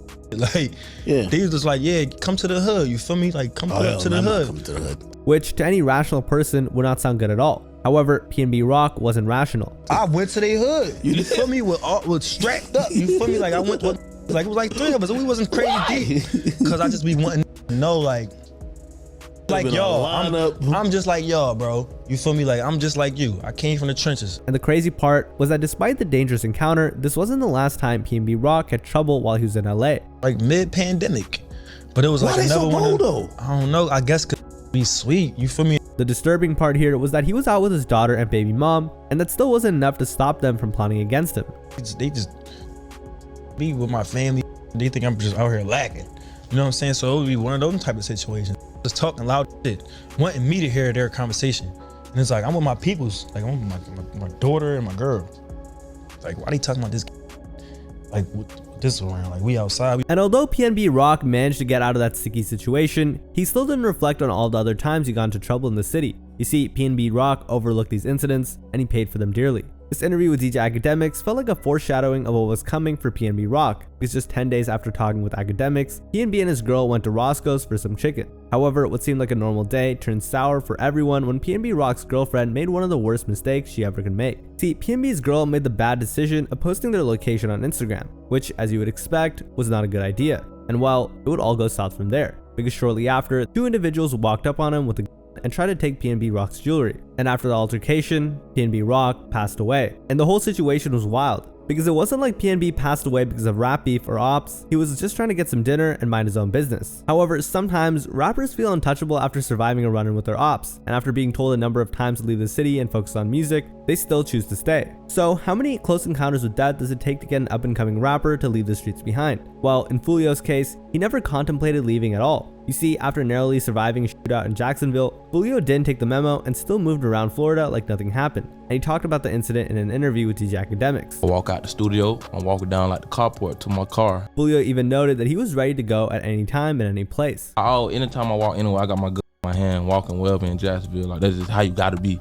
You have it in your hand or you have it on your person? In my hand. However, he also hinted how he knew that the life he was on borrowed time. I could just feel it in the air, something finna happen. Like I swear to God, I don't know why. Is that paranoid? I don't think, is that how everybody? And the good thing was that his intuition was right. I don't even know if it's paranoia. I don't know what it was. I just felt the hair stand up on the back of my neck. Now, after the life-threatening incident, what do you think Fulio did after he got shot at? Well, the answer might not even surprise you, because after that incident, he hopped on Instagram Live to talk about the situation. My whole clip on my daddy, stop playing. And I didn't get hit, I got grazed in the leg. Stop playing. I had my whole clip. And whoever the was, y'all played, y'all was supposed to run down, like y'all was supposed to get up on something, but that return fire, mother, that'll get off you on game. I'm out that bit like the Jacksonville Wolverine, one hand on glitch, other hand on trick. When fans thought he was in trouble, he later went live again to address the rumors and clear up the air himself. On trading my gun and register, I back in self-defense, y'all dumb. I back in self-defense. You don't think if I did something illegal, I would be in jail? The police put me in the back of the car. Although Fulio survived getting shot at, just a couple of years later, the same thing happened. But this time, Fulio got hit and was in the hospital. And because of that, word on the street was that Fulio was in critical condition. However, soon after, Fulio seemed fine. But you see, the situation generated a lot of buzz for Fulio, so he did an interview to talk about it. A little glimpse of the car, but by the time I got to the stop sign, they hopped out and went to they shot the car. Then I just went to hit and I went to driving. And you're by yourself? Oh yeah, I was dolo. And do you think they noticed the car? The interviewer gave Fulio advice and said that if he does leave the streets, nobody was going to judge him for it. You know, if you do decide to leave the streets, it doesn't make you lame. It doesn't make you you already got your stripes. And of course, by stripes, Don meant bodies. You're already hated. You already got a street reputation. You already got the rep, bro. So if you decide to leave the streets, it doesn't make, bro. You already, you know, sometimes it's time to mature, bro. And well, if you watch that interview, you'd see Fulio was not even remotely listening. So what did Fulio do after hearing that advice from Sean? You guessed it, he still didn't listen to him. Yeah, I feel like ain't no such thing as leaving the streets, though. But Sean would persist in trying to convince Fulio, even using Wallow as a good example. I see people leave streets all the time and change their life around. Look at Wallow. However, Fulio already made it clear to everyone that he wasn't going to leave Florida. And despite being warned about how dangerous it was to move around carelessly, Fulio opted to live his life to the fullest. In fact, despite the dangers, he even decided to throw a birthday party, a public birthday party, for himself. And what makes this ordeal much worse is that he uploaded his location on Instagram and told everyone he was in Tampa, which, as you've already witnessed with our previous entry, was never a good idea. But that's not all. You see, Fulio thought that it would be a good idea to show everyone the Airbnb he was staying at. The pool party start the day at 5, 6 o'clock. If you already got the address, pull up, man. You got the address, pull up. If you need the address, DM me right now. The pool party start at 5, 6 o'clock. You got to add it, man. Push up. We just got to this Tampa, Florida, man. You already got to add it to the pool party. Push up at 5:30, man. Push up at 5:30, man. We finna get at it. However, after a few hours, Fulio posted a story on Instagram that said he got kicked out of the Airbnb. So maybe he was safe after all. Well, not really, because after that, Fulio posted another story that showed which hotel they were moving to. Little did he know, this would be the mistake that cost him his life. My birthday, man. Everybody coming out to spell. No couch, man. You know what I'm saying? You know what I'm saying? You know what I'm saying? We deep as hell. We deep as hell, 20 deep. And because his ops already knew where he was, it wouldn't take too long until they found him, which they eventually did. At 4:40 in the morning, Fulio tragically lost his life. Now, we've had a lot of rappers on this list end up getting for not listening to their interviewers, and Fat G was no different. You see, Fat G was an up-and-coming rapper from Philadelphia who had some buzz. So he went on an interview with Phil First 48. The interview went smoothly, however, it got heated when the conversation turned towards how hard it was to leave the streets. Not only that, he expressed how impossible it was to squash beef with his ops. Squash or beef or something, these in this bro. Like in this, they can't squash it if they wanted to, bro. It's just deeper than anything, bro. You feel what I'm saying, bro? Like this is me, like you feel what I'm saying, bro? Played basketball, you had career, anything, bro. They took your homie out, and then you gotta drop everything and react or be a. He tried to tell Fat G's that he didn't have to live like that. But of course, Fat G's didn't want to hear any of his lectures about immaturity, because Fat was someone who could never let the streets go until the end. But yeah, exactly. What can you tell? Like, I'm gonna tell your homie that you with every day, y'all smiling, this making you laugh, tears, bro. I'm gonna tell you. Like, you feel me? I'm gonna tell you what you say. You feel me, bro? It come with maturity. Because at the end of the day, it come with maturity when you get. Yeah, you said what I'm gonna tell you. It don't come with maturity when they kill, when they don't got no sense to the murder.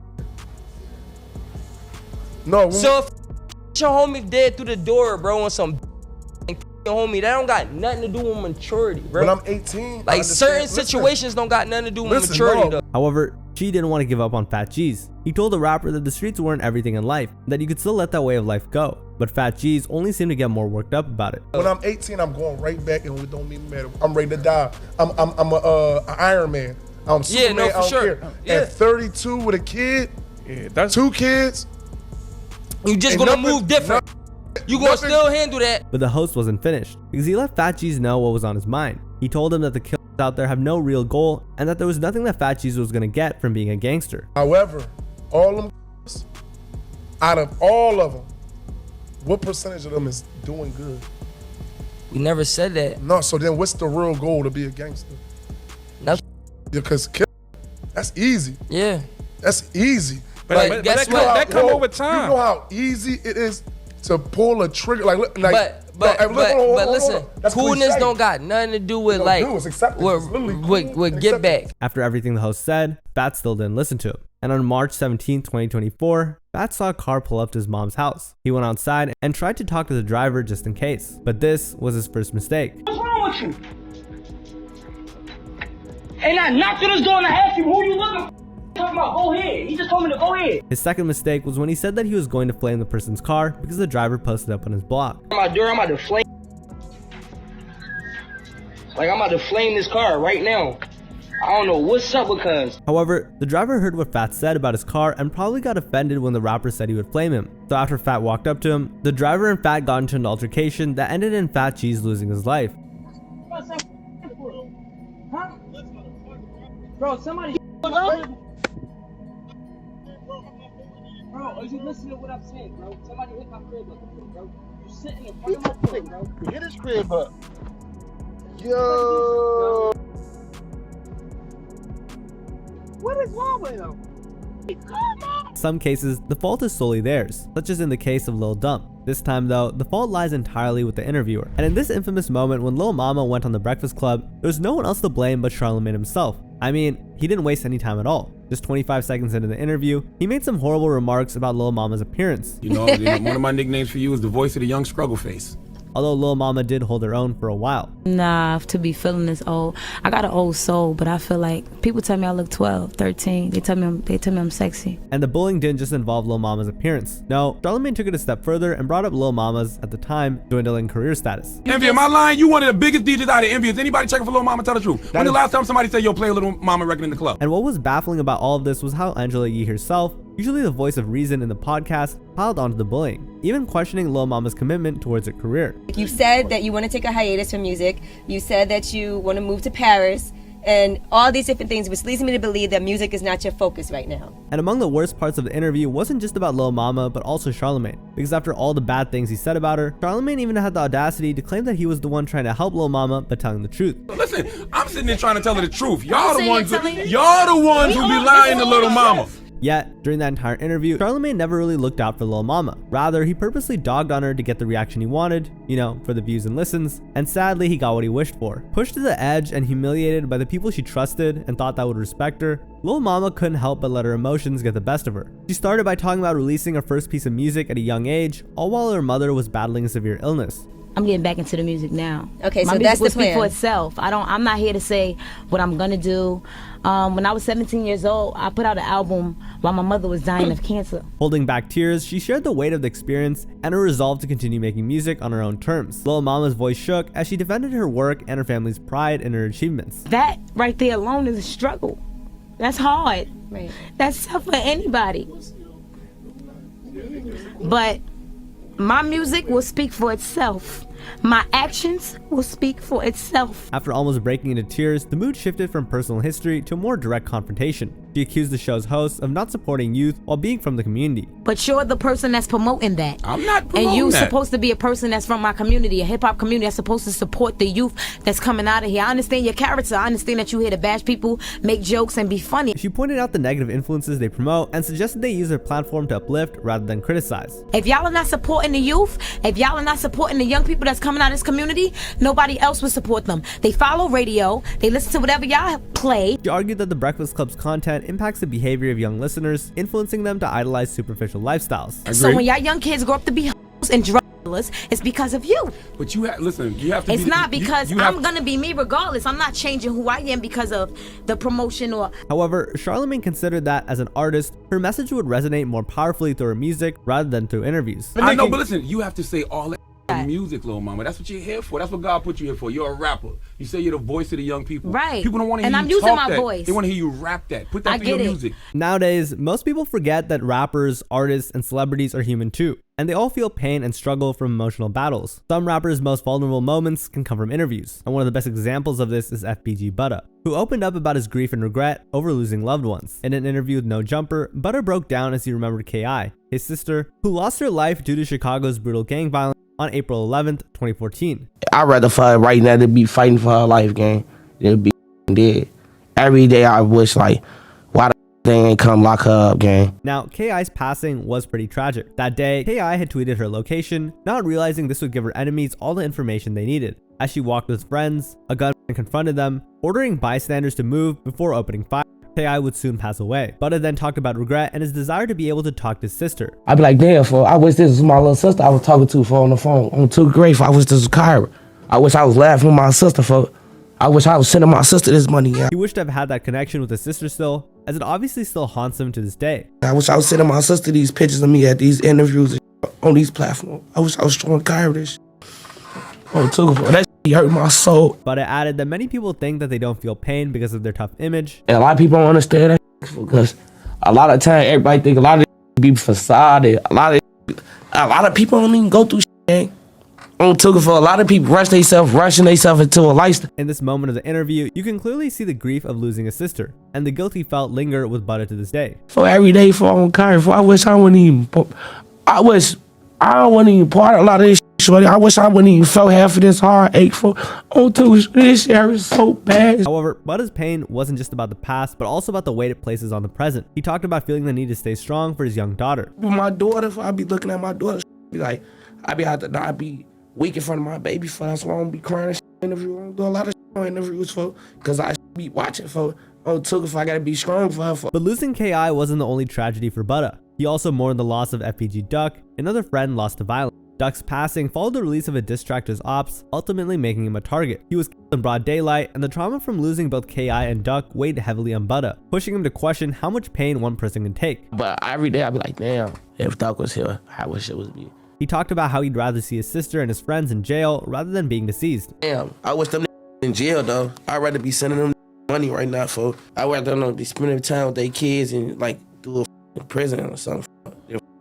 They kids looking over them or something. Following Duck's passing, Butter then took to Instagram Live to let everyone know that he was hurting. I'm a shattered person for my sister gone for like every day. I gotta wake up with explaining most people don't even understand what it's really like to lose a friend or family member like he did. A lot of y'all sit around, watch us, and y'all have y'all opinions of us, but y'all don't even understand the pain that we go through. Like, y'all don't even understand for my soul hurt. Adam and his co-host asked Butter how KI became like that. KI wouldn't be as savage if you never got on your face.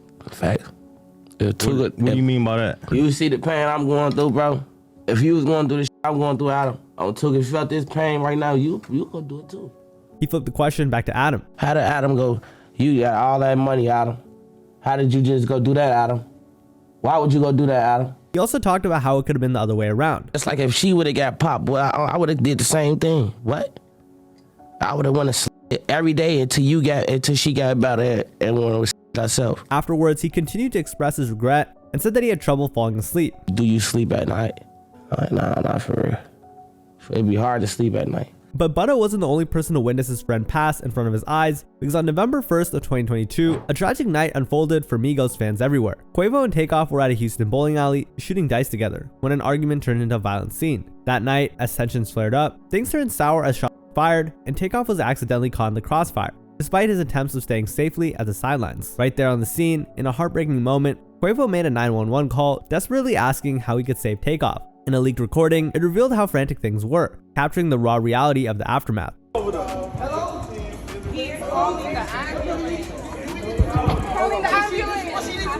Initially, Quavo kept silent, processing this unimaginable event privately. Then, nearly a year later, he spoke about it in an interview. He shared that he's still coming to terms with the reality of losing his nephew, especially since it all happened right before his eyes. Survivor, I was there, so at the same time, it could have been both of us gone. So I look at this as me being alive. I have to do this job and make sure everybody aware that losing my nephew, you could be in the same position. His words were heavy and layered. For Quavo, Takeoff's passing wasn't just a personal loss, but a reminder of how suddenly life could change. And as he went on, it was clear that he was still processing not only the grief of being separated from someone he loved, his nephew, but also the reality of moving forward alone. It's a tough thing knowing that we separated and knowing I'm not gonna see him again on this earth, but it's cool.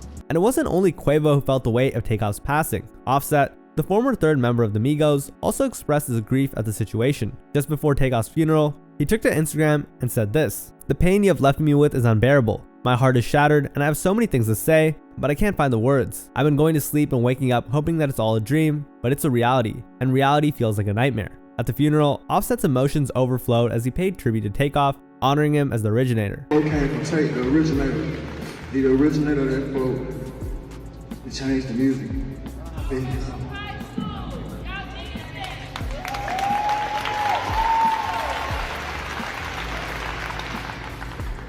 Lord, give us the strength. Just give us the strength. The family, everybody, give us some strength. Now, our next rapper couldn't finish an interview because he nearly broke down in tears on camera. At the Hot 100 Music Festival, Machine Gun Kelly talked about a song he'd written for his daughter. The song was a clearly heartfelt expression from her. MGK tried to explain his intentions. I wanted to make her proud, you know what I mean? And a lot of fans saw that as like, you know, was it soft or is this? It's like, no, it's the most beautiful thing you could do. This is this is my gift as a father to my daughter. And he started to get visibly emotional, clearly hurt by the backlash and the way his message was misunderstood. He expressed his frustration to the interviewer, admitting that he struggles to communicate these feelings while in words. After that, he abruptly stood up, no longer interested in continuing the interview. I don't want to do an interview, man. Can we just do, like, I don't... MGK. Like, I want to let my music speak, man. I don't have to say. I've been saying for years, dude. Like, man, y'all don't listen. Like, listen to my songs. His voice breaking slightly. He repeated that he's been putting these emotions into his songs for years, almost pleading with fans to listen. Now, the interviewer tried to calm him down, but he was done. Moving on to our next emotional interview, we have none other than the infamous moment when a rapper known for having a tough and abrasive image broke down in front of the camera. You see, Benzino made headlines during his appearance on Drink Champs. The rapper, known for his long-standing feud with Eminem, brought a surprising amount of emotional depth to the table as he confronted the aftermath of their beef. Initially, Benzino stepped onto the set of Drink Champs with a tough demeanor, expectedly talking hard and throwing shade at Eminem. Let's talk about Eminem, man. Let's talk about Eminem, yo. That's why we here tonight. Huh? Eminem. Everybody down with Eminem. The beef between the two artists goes all the way back to 2002 when Benzino accused Eminem of appropriating hip-hop culture. Their feud resurfaced back in 2022 when Eminem was inducted into the Rock and Roll Hall of Fame. However, things took an unexpected turn during this interview. After a few drinks, Benzino let his guard down and began to tearfully reflect on the toll the feud had taken on him. I don't got nothing against Eminem. I got nothing against Eminem. Eminem can rap, but I care about us more. He shared how the feud affected his family. My daughter came into the industry figuring that, hey, I gotta be cool with Eminem because everybody's against my dad. You think that is cool? In a heartfelt appeal, Benzino called for reconciliation. All me and Eminem gotta do is sit down and talk with each other. Let's sit down and talk. Let's battle. Let's do whatever. He even imagined a more peaceful ending. If that was to happen, would you give him a 5? Man, I'd hug him. Next up, we have some of the craziest interviews on the infamous hip-hop platform No Jumper. Well, if you ever thought that our infamous host Sharp would go easy on a female guest, well, I hate to break it to you, but in this wild No Jumper moment with Sharp and Blue Jasmine, everything quickly developed from a normal discussion to a full-on fight. Blue Jasmine was there to promote her new book, The 48 Laws of a Bad Bitch. However, most of the show was just a battle between the two. At this point, everything was already in flames. 48 Laws of a Bad Bitch. Yeah, you're gonna see how these niggas trying to run game. How many copies did you sell? We about to sell it right now. That's what we coming here for. Hello? And it was already a full-on trash-talking exchange. You thought, but you had me here on your 100th episode. I knew that. You had me on your 100th episode. At one point, Sharp even tried to end the show, which would have been a better choice to be honest, but Blue Jasmine provoked him even more. Then y'all lingo. The Sharp Tank, No Jumper, Get coolest scared, trying podcast to end in it the world. already. Ain't gotta go Corny. nowhere. What's up? She argued that she came all the way there to promote her book, but Sharp was having none of it. Yes, I came here to talk about my book first of all. You done sent me $500 yesterday. Your book, hell yeah. I got you tricking. Talking about, yeah. You sent me $500 for what? I didn't ask you for shit. She even claimed that Sharp sent him separate money for her to come to the show. You sent, no, they sent me money too. $500 is all it They sent took. me money, but you sent me You 500. paid nothing to come You here, sent me and I'm about to 500. make it all again. You Thank sent me you. 500. And I'm about to make it You don't know all what I make. again. Last time I'm I about came to make here, it all. And of course, the two would argue about money too. it don't matter where we're married. Not here. I don't need to make it with y'all. Y'all the one who want Blue Jasmine on here. Did I tell y'all to come to me? Did I call y'all all these and be like, hey, can I come on? While pouring another drink, Jasmine kept on going. Right. You all up in my sucking my dick again. Sucking my dick again, Now like you I got said. Hold on, I don't sit with Yeah. people that. She further explained that she didn't feel like she was being treated like a woman. When obviously you treating me like one. You treating me like one, so I must have a dick you like to suck. Called me a woman cannot be a so I must be one of you. On the other hand, Sharp suggested a crazy solution for this wild debate. I'll tell you this, right? You got a problem with me? Like, is it an anger issue? Because I pull up right now, she'll get out in my favor. I mean, if that's the you want to Is do, that we what could. that's You, what you if wanna you do? want to do that, Don't touch with me. listen. I'm saying you got anger though, right? Since he couldn't hit a woman, he said another woman would fight for his place, and Jasmine wasn't gonna back down. We could do that. Get her. Word to my life. Get her right now. Get her right now. Get her right now. And now both of them were standing up and just screaming at each other. But if you You're a faggot. You're a faggot, man. Faggot. The tension only mounted from there, with Sharp taunting her and challenging her motives, and even telling her to pick up some money off the floor.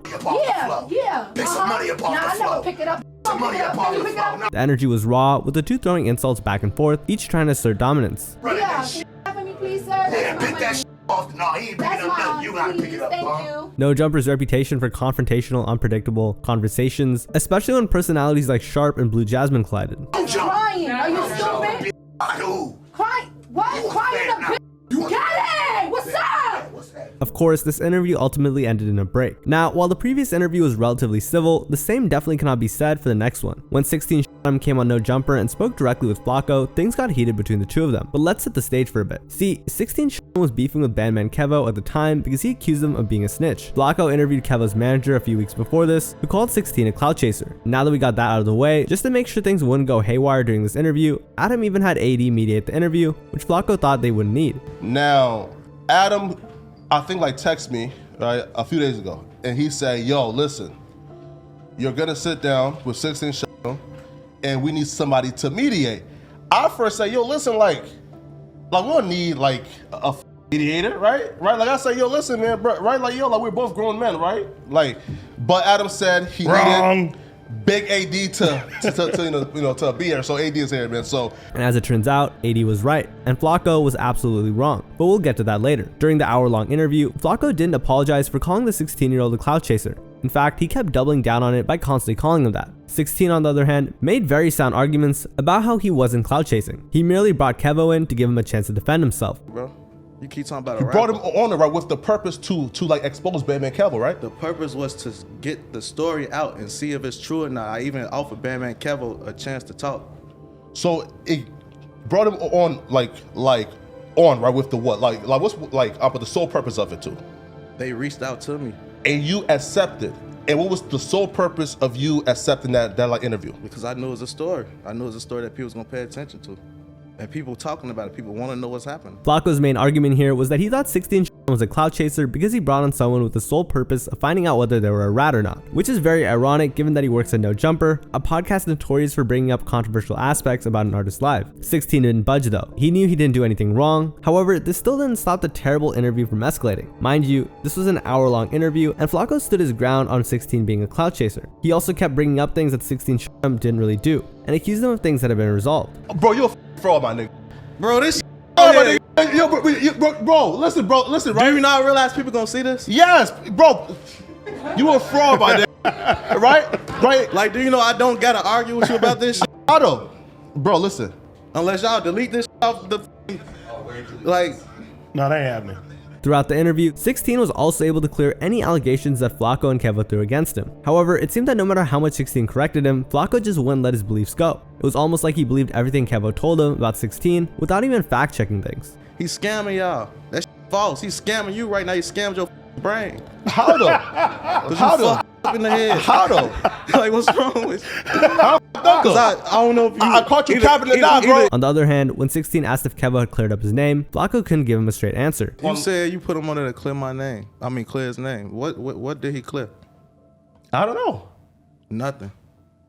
So how think so? Stop. How did you put him on here to clear my name and he don't clear nothing? No, right? Again, it's big folks and Ben McKenna say, yo, we have to clear our name. So they like, what did he clear, bro? Call it in. Bro, right? Just answer that. What? I don't care for that, right? I'm just saying, You just said right? that's what you brought him on for. No, you stated though, right? And to make things simpler, 16 just asked to say anything Kevo said ended up being true, and he still came up with nothing. AD attempted to get things back on track here, but that effort was very futile because on top of hurling insults at each other, they also hurled other things. All right, let's get into the meat and potatoes of it. How did you and Kevo get into it to begin with? He was clout chasing off Man, Kevo. shut up. I just said let the man talk. What'd you say, Kevo? Bro, suck my bro. That's a Hey, stop playing before I smack the bro, shit out you. do it. Now, let's move on to one of the more intense confrontations in recent hip-hop media, Lil House Phone's clash with Adam 22 from No Jumper. Lil House Phone, an original host on Adam 22's No Jumper podcast, had been part of the brand since the very beginning, but in early 2023, things took a turn for the worse. The fallout began after Adam brought a trans woman named Gracie Jane. During the interview, Gracie revealed that she had been romantically involved with House Phone. The internet quickly pieced things together, and House Phone's name became attached to the story. For House Phone, this wasn't just a gossip piece. It felt like a betrayal from someone he had considered a friend and a business partner. Being a good friend, bro, you sold me down the river for 40,000 views, 50,000 views, bro. You really think that? House Phone went further, saying that this public revelation had permanently damaged his life. Actually, permanently altered my life. Do you understand saw that? those text messages and you... On the other hand, Adam tried to convince House Phone that the leak wasn't intentional, telling him, You saw those text messages and you really believe that I did that to you on purpose. I don't believe that you did it on purpose. You handled it poorly afterwards.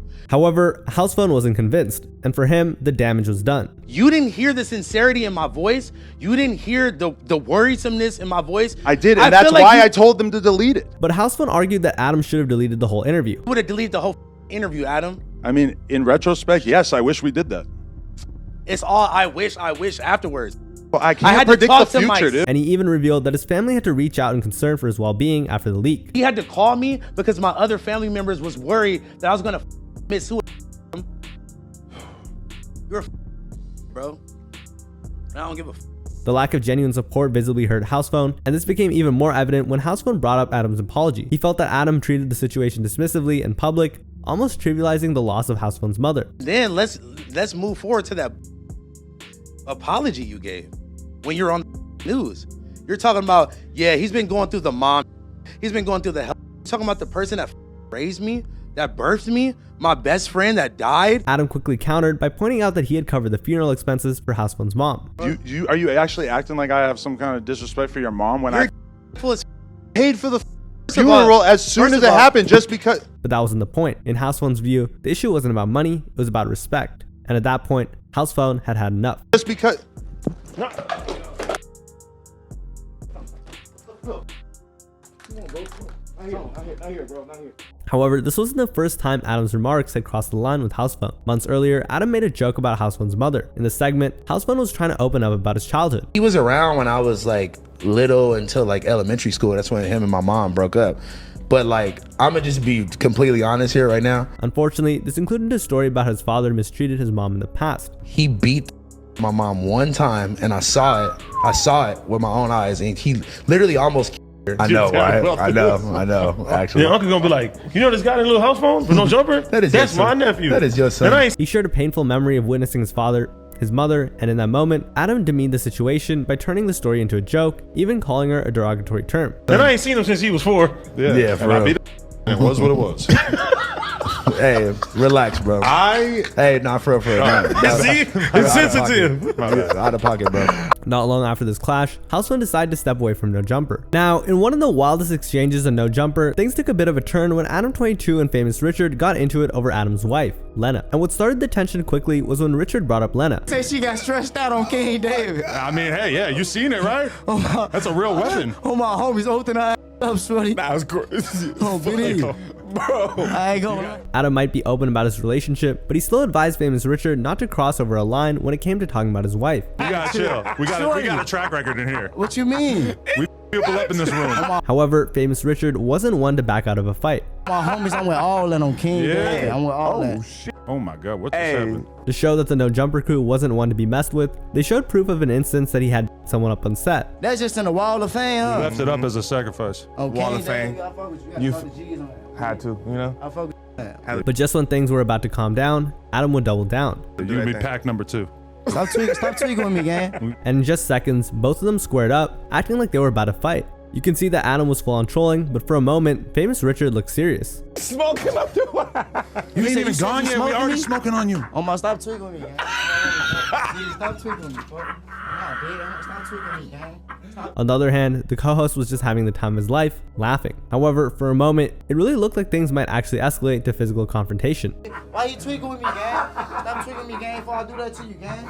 Stop tweaking. Hey, it looked like you got them paws, Adam. You look like you got them paws, Why you tweaking with me? I'm like Crit Mac and Blueface backstage. Yeah. Now, in No Jumper, even actresses aren't safe. Take Masika Kalisha, for example. In Sharp's interview with Masika, everything was supposed to be normal, but we all know how fast that can change on No Jumper. During this heated exchange, Masika brought up Sharp's pimp days, which riled him up initially. You used to pimp, and you go put them on there. Do with anything? This because is what you you're talking into like now. you talking like you Father Teresa. This is what. Listen, this is what you're into now. The conversation started going downhill when Sharp took jabs at Masika's past as a reality TV star, implying that it was still her identity, despite her claim that she left that behind in 2017. We're in your present. What year are we in? Hey, this what you 2023. do, but hey, No, this what you do. said this is what I'm into. Other than the music, I quit what in do you do? 2017. Don't you do reality TV? What year is it? You know you on some What bullshit. year? Don't 2023. I quit in 2017, honey. Masika, visibly frustrated, fired back by saying, This is what you You said this is what I currently do. What is the year? Can you do math? That was 6 years ago. It don't matter. This You is said this still is what I what you currently do. No, this is what you think I do. Still want to go. she was clearly done with assumptions about her career. As the interview continued, the tension only escalated. Sharp threw more digs, hinting that Masika's music career didn't plan out the way she wanted. To go. How you telling me That's what I want all to do? I know. You asked, not for That's your your fault. music. That's No, your that's fault. your fault. No, it's not your. You should No, it's do not a my better fault. job. But Masika wasn't having it. She brought up her financial success in the stock market, making it clear she didn't rely on music. I do a great job, which is why I made millions off of the stock market, honey. This turned into a heated exchange as both of them took turns defending themselves while subtly throwing shade. By this point, you could feel that things were getting out of hand. Masika claimed that she made millions outside of music, while Sharp held his ground. Want it. Music takes away from your I family. don't need it. I Why want you it. still I sitting love there it. trying to move I on love it. You already because a I love millionaire. it. You full of And like I said, I waited until I was a rich ass bitch. But she wasn't letting up. However, she could sense that Sharp was getting really frustrated, so she tried to change the topic really quick. I asked you a couple questions, And baby. you I mad. asked you a couple questions. I love I'm it. not What's your mad. sign? You'll see me mad at another podcast. What's your sign? Virgo. Virgo. Yes. I wouldn't even answer your question if I was mad. I'm gonna be honest with you. But Sharp tried to steer things back. I wouldn't even Why answer you your so? question. Why you so? Why you This so is like? just me, baby. Why We're you in the so- Shark Tank. No jumper. Sharpest, coolest podcast in the mother world. Anyway. I done let you ramble on for the longest round this mother. He also reminded her that he was still the host. But I'm just letting you know, baby, I got the bigger microphone. And I'm just letting you know You off can the have the dribble. bigger microphone. This your show. Off the dribble, this is still what you do. This your show. You still shop yourself around like that. But Masika kept her cool, making it obvious that she wasn't about to break down. Unfortunately, it felt like both of them just didn't want to listen to each other's points, so they just kept talking above each other. You sound crazy. I know I do, because you going to go in there and spread hate. Hey, Donnie. No, I ain't gonna go in there at all. Donnie.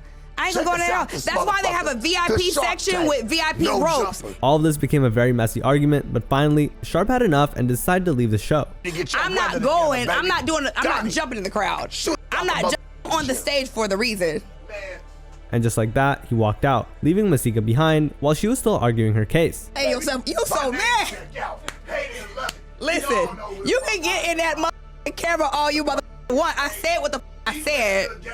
I ain't playing the motherfucking thing. Only thing I play is the piano, and I ain't even that good at it. Now, on No Jumper interviews, few guests have had moments as unpredictable as Crip Mac. During this interview, one exchange stood out when Tony Wilrich used the word snap, which all of a sudden triggered Crip Mac. This rainbow that's coming out the snap and all that shit, this is just the No, book don't, cover. no, hold on. Don't use the word snap. Okay. Just say something else. Crip Mac snapped and suddenly began slamming the desk. Right, because We're your not friend... no, my big homie used Your to big snap. homie, okay. Are Don't we use talking the about word rainbow? snap. No. You don't mention snap and no rainbow. Damn. Don't say snap. Can you say something else? Okay, Can you snap. say Okay, no no, snap. No, No snap. God damn it, Oh. no. Tony, on the other hand, looked confused at first, but he still tried to work around the sudden request. But wait till you hear what Crip Mac said. Say sprinkle. Sprinkle. Sprinkle. Sprinkle. Don't say snap. Oh yeah, that's a word though. That's a slang. No, you ain't saying snap. Sprinkle. Some people Don't say no that. motherfucking snap, girl. So it feels like heated arguments are a thing on No Jumper, because in this segment, Flacco was heated after this documentary about a gang war got criticized. Understand how me using videos to say, all right, here's this gang war going on in Memphis, so y'all at least get a backstory. That has nothing to do with Young Dolph's death. You see, he found himself on the defensive. He argued that his documentary was influential. Those other channels were doing the same thing you doing, as in everyone piecing together what they think happened off of I YouTube. was the first and I made the most impactful documentary. No, that's it's my that art. simple. And he even tried to compare his work with Trapler Ross. Trapper Ross wasn't the first to do King Von, right? However, Flacco was missing the point, because being first and being influential are two completely different things. Wait, being first and being impactful, two different things. You might have put some information up first, but to be the most impactful documentary in the last 10 years. As other hosts reminded him of this, and they also questioned if his documentary was as impactful as he claimed, pointing out that if he truly left such a mark, everyone would have seen it. But your I mean, argument don't everybody make in sense this then, right? office If should you're have saying seen it. Everybody in this, if it was that impactful, everybody in here, hip hop fans, they should have seen your documentary. Everybody How in that here, make sense, though? they seen Trap Lord Ross was impactful. They argued, implying that Ross's content had a wider reach. Everybody had to see it. You heard about it. People was talking about Trap Lord Ross documentary where it's like, hold on, let me go watch it. It was a that couple impactful. hip hop. Wait though. And Unfortunately for Flacco, it wasn't looking too good for him as he started his way into replying. if you're like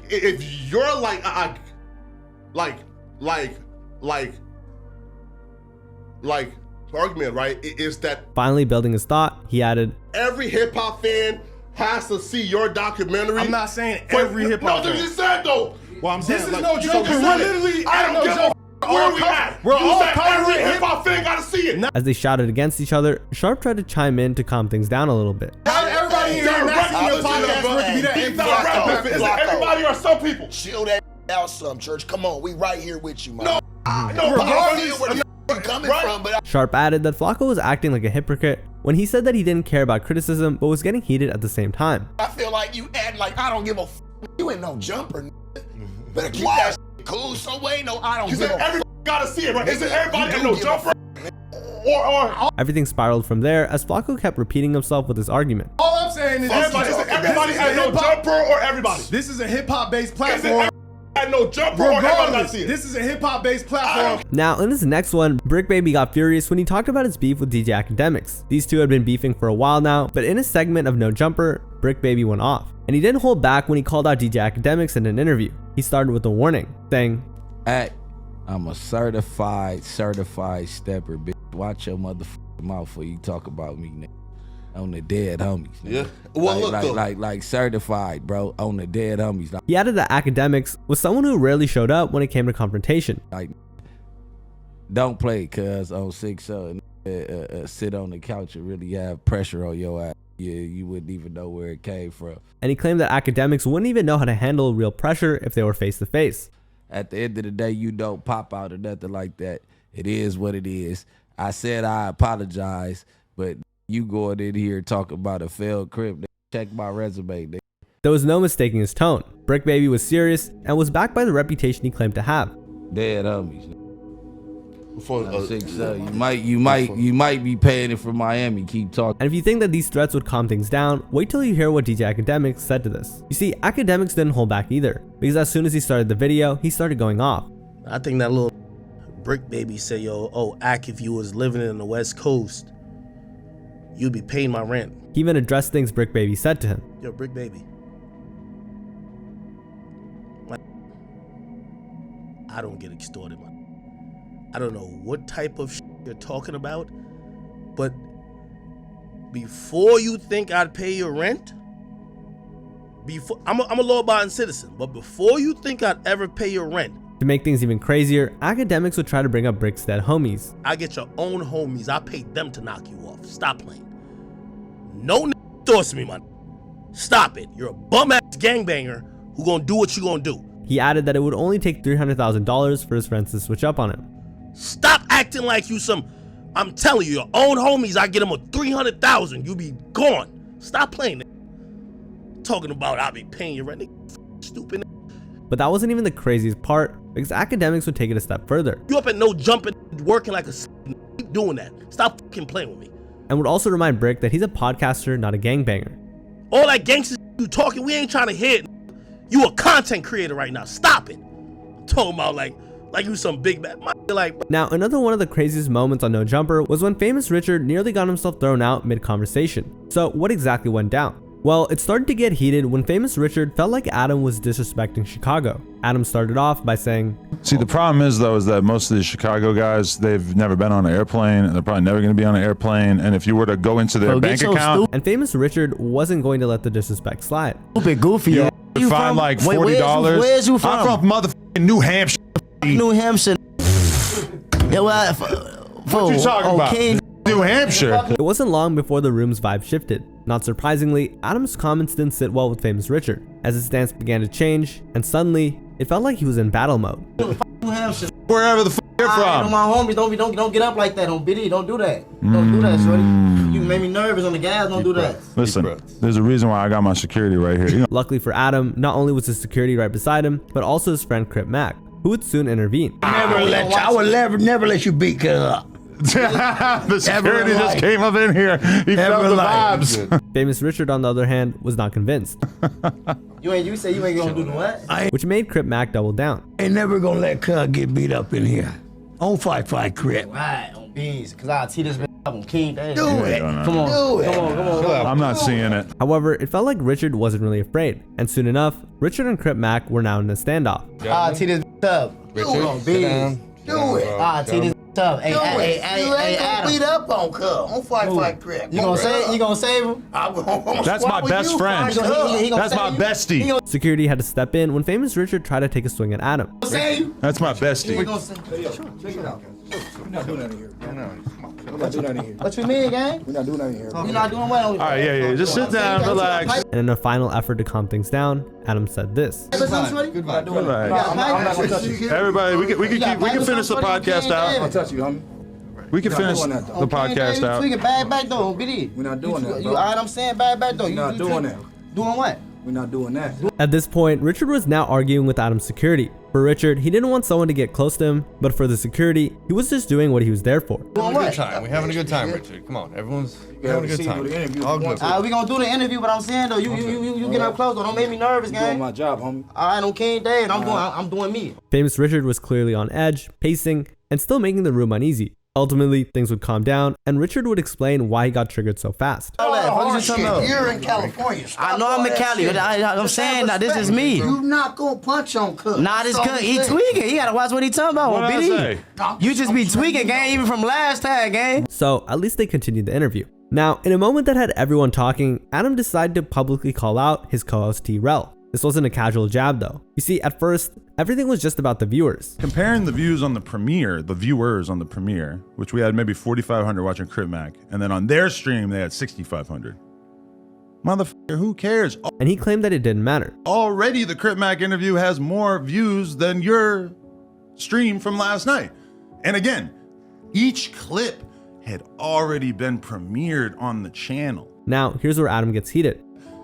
I mean, I feel like you're really not doing an efficient job of making the point that you think that you're making, because if you want to go dollar for dollar, don't do that. T-Rel, you don't want to go dollar for dollar. Don't do that. He went all in, tearing into T-Rel's finances and practically dismantling any perception of success that T-Rel had built around himself. Adam even claimed that T-Rel's bank account right now is laughable. I guarantee you, if I look at T-Rel's bank account, it's going to be Comedy Central, bro, because that's bomity, blood. This motherfucker is down bad. He's down bad. And that his YouTube earnings weren't enough to pay his debt. Money that he's making from YouTube each month is barely covering the interest on the amount of debt that he's carrying around. To make things even worse, Adam claimed that T-Rel had $3 million of debt. When I watch him on Back of Fig, when I was watching these clips, all I could see was the $3 million in debt resting on his shoulders, dragging him down. You only got one arm. You don't. So if you've been watching by now, it feels like it's almost normal for the co-hosts on No Jumper to get heated with each other. And this time, things got heated when Flacco took a shot at Sharp, mistakenly calling him dumb. But it all started when they asked Flacco for his opinions about Punchmade Dev getting arrested, which he had beef with.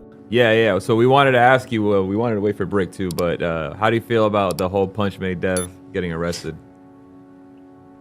One, listen, right? So, he started off by saying, bro, y'all are so dumb, bro. Bro, it's like you, are helping this, it's like promote that funky song, bro. He even claimed that Dev didn't even get arrested, and he continued to say that it was dumb for media to give him a platform. The arrest was fake, all right? He paid somebody, I think it was Academics.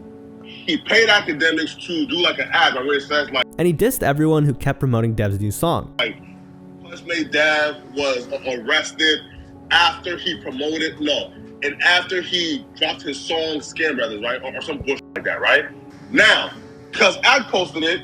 However, it looked like Sharp was one of those people that Flacco was referring to. The dumb took the post that I got paid to do for free and gave this a free promotion for his new song. Congrats, you. Sharp looked confused, and he asked for some clarification. Who was you talking about? I guess you talking about, bro. Everybody, feel me Who's everybody though? Hey, we over here reporting the news. You mean everybody? Cause you got personal problems with that nigga. But at this point, Sharp was already heated. Saying all of us media niggas, man, we stupid or we dummies. Like, what you mean, nigga? I didn't put that up there. That was up there. What you talking about? I didn't know it was fake. And to make things worse, Brick Baby pulled up saying this. We could pull up and we could talk about it in person. Dead honest. Wait. Dead homies said what I said, cuz. Nah, I don't know what was said, cuz, but on the dead homies, we was playing with your ass, nigga. This offhanded insult set off a chain reaction that quickly turned the studio into a conflict. Flacco quickly realized that his co-hosts were not playing around, and he tried deflecting the question and reasoned that he was not referring to them. What did I say though about y'all? Man, you out here calling dummies and all that. What you talking about, cuz? I said, who is you talking about? Is you talking about? On the other hand, Sharp looked so agitated that he had to stand up. Just clarify for us. Yeah, right here, right here, right Trying to let that shit linger on, I guess, for whoever. You know, am I right or wrong? He argued that the way Flacco said it was too general, like it was meant for whoever. General was spoken real generally. Just clarify for us who you talking about, bro. Just clarify who you meant. To which Flacco would clarify. Finally, things would eventually calm down when Brick Baby explained to Flacco what really happened when Punch Made Dev went on the show. Listen, we was sitting here and he went to jail. We laughed about it. I called, I'm like, damn, I'm texting you, I was calling you. Then I looked at our last text. It said, it was me letting you know bro was up there. He further explained, like a homeboy supposed to do, because didn't nobody tell you but me. And you saying you was 12 minutes going there, and then the next thing is me calling you about him going to jail. However, Flacco would claim that he never heard that side of the story. That's what I was laughing about, cuz all that in between getting in your feelings as much as you troll the dead homies, better, man, come on, cuz. Now in this next really short moment, Adam22 caught himself caught in an unexpected, tense exchange with rapper Daisy Kane. During this interview, things took a sharp turn when Adam accidentally disrespected Daisy's hood, which was a big mistake in an environment where respect and reputation meant everything. Original Pound Town. You guys meet up, the hood wasn't brown at that time? Hey, don't say that. We from Banya. Fortunately, Adam was quick to apologize because things would have went south if he didn't. Hey, Bonnie, you don't I heard about that. Like that. Sorry. We don't condone that, gang. Okay, sorry. Accident. It's a sexy red lyric. Let the record reflect. Yeah, we ain't talking about her. We talking about Los Gotti. Almost immediately, Daisy's attitude shifted, and he was quick to let Adam know they weren't gonna let any disrespect pass. Much respect. Talking about the real Pound. All the bloods, all over the world. Much respect. Luckily for Adam, everything calmed down for a while. However, the same couldn't be said for what happened with Flacco and Whack 100. You see, tension skyrocketed when Whack 100 confronted Flacco over what he saw as a dangerous lack of respect on Flacco's platform. But initially, the vibes were actually fun and relaxing. Y'all think y'all slick. Okay, so what? No. What happened? You both of y'all. They were just eating, chilling, and joking with each other. Yeah, you got the female shit, then the weed shit, then the merch shit, then the food shit. Yeah. Everybody. Yeah, that's some shit. You can see that Whack was just teasing in the beginning. Hey, yo, I might have to pull the belly. Yeah. You what? I might have to start hating on these niggas. On us? Damn, like that? Come on. I don't think he would do that. Hey, Whack, come on, blood. Just to clarify, he was joking. He explained, Hold on, bro. I ain't gonna hate on what I help fertilize. You know what I'm saying? I can dig it. However, the air started to change when Whack wanted to talk about Flacco. Flacco. Yo, what I do, man? I asked you to keep your phone on, bro. At first, Whack looked like he was really concerned and wanted to give advice. Flacco, you need to come see me before I leave, Flacco. I'm trying to help you. Yeah, man. Because they want to get you. What? Wait, what I do though? I've been minding my business. Because you're being used, Flacco. Now, here's when things started to get a little spicy. But you got to stop letting use you. Because, see, I know you don't know what's going on. Yeah. But you let niggas come on your thing. Yeah. And for one, you did some weird shit. That's your thing. According to Whack, Flacco as a host had the power to stop anyone who was disrespecting his hood. But you let them diss my hood, bro. And I can't control them niggas. Whack further explained, You done took it upon yourself, let some shit building, right? Okay. And now they should at least have enough respect to say, well, we know Whack don't with us. He understood that he couldn't stop any content, but to have them on his show disrespecting someone, now that was a dangerous game. I ain't trying to block nothing. I'll let you do your shit. Yeah, of course. It's so. But don't have them there on your platform dissing. That shit gonna lead to some shit. However, Flacco would deflect. Well, it's not like my show though. Like Whack went further, explaining while Flacco might not realize the implications, other people were watching, even from inside prison, and it was becoming more than just an online debate. It's your show. I got niggas in prison sending me the because they think I'm here every day. No, true though, but it's not my show, right? Flacco, however, tried to defend himself, nervously explaining that No Jumper wasn't technically his platform. Here, right? But like, here, right? Think of this, though, right? Discussion, bro. You from North Dakota. No, true, right? Like, but like in Flacco, I'm not trying to hear nothing. I tell you what. No, but it's not my show though. Like, it's their show too, you know? And during this, you could clearly see that things didn't sit well with Wack. He made it clear that regardless of ownership, the responsibility fell on Flacco since he was the one allowing these voices in the space. Hey, show you let him in. You let him in. Stop playing with me. But you let him in. I'm not playing with you. You let him in. Playing games. But it's not my show. Playing games. The situation heated up when Wack leaned forward, calling out Flacco for letting these people come in and talk about things that went beyond casual insults. I'm not brick, baby. I start with you right here. But it's not my show though. Okay, I tell you what. This what I'm gonna do. When my homies get here, I'm gonna act like I'm not here. But it's not my show though. That's cool. You feel me? I'm gonna tell them this ain't not my show. At this point, Wack's tone turned from a warning to almost a threat, making it clear that if things didn't change, there would be consequences. You got them in the building. Yes, but it's not my show though. If I put it in the building, and they get to disrespecting some people in the building, that I know gonna look at me, I'm gonna tell them, look, bro, you in the building, do your podcasting. But leave that other shit because it's a reflection on me. Unfortunately, it felt like Flacco still wasn't with the program. Someone even had to intervene and explain it bit by bit to him. Basically what he's saying, Flock, is if you got some up in the building, bro, as soon as they start disrespecting somebody else that work here, you already know it's a problem with me and cut it. Cut it off. Because you said something to creep already. And when Wack was asked, if somebody came up in here and on your platform when you was doing your show and they started disrespecting Flock, what would you tell them? His answer, I'm not gonna let it happen.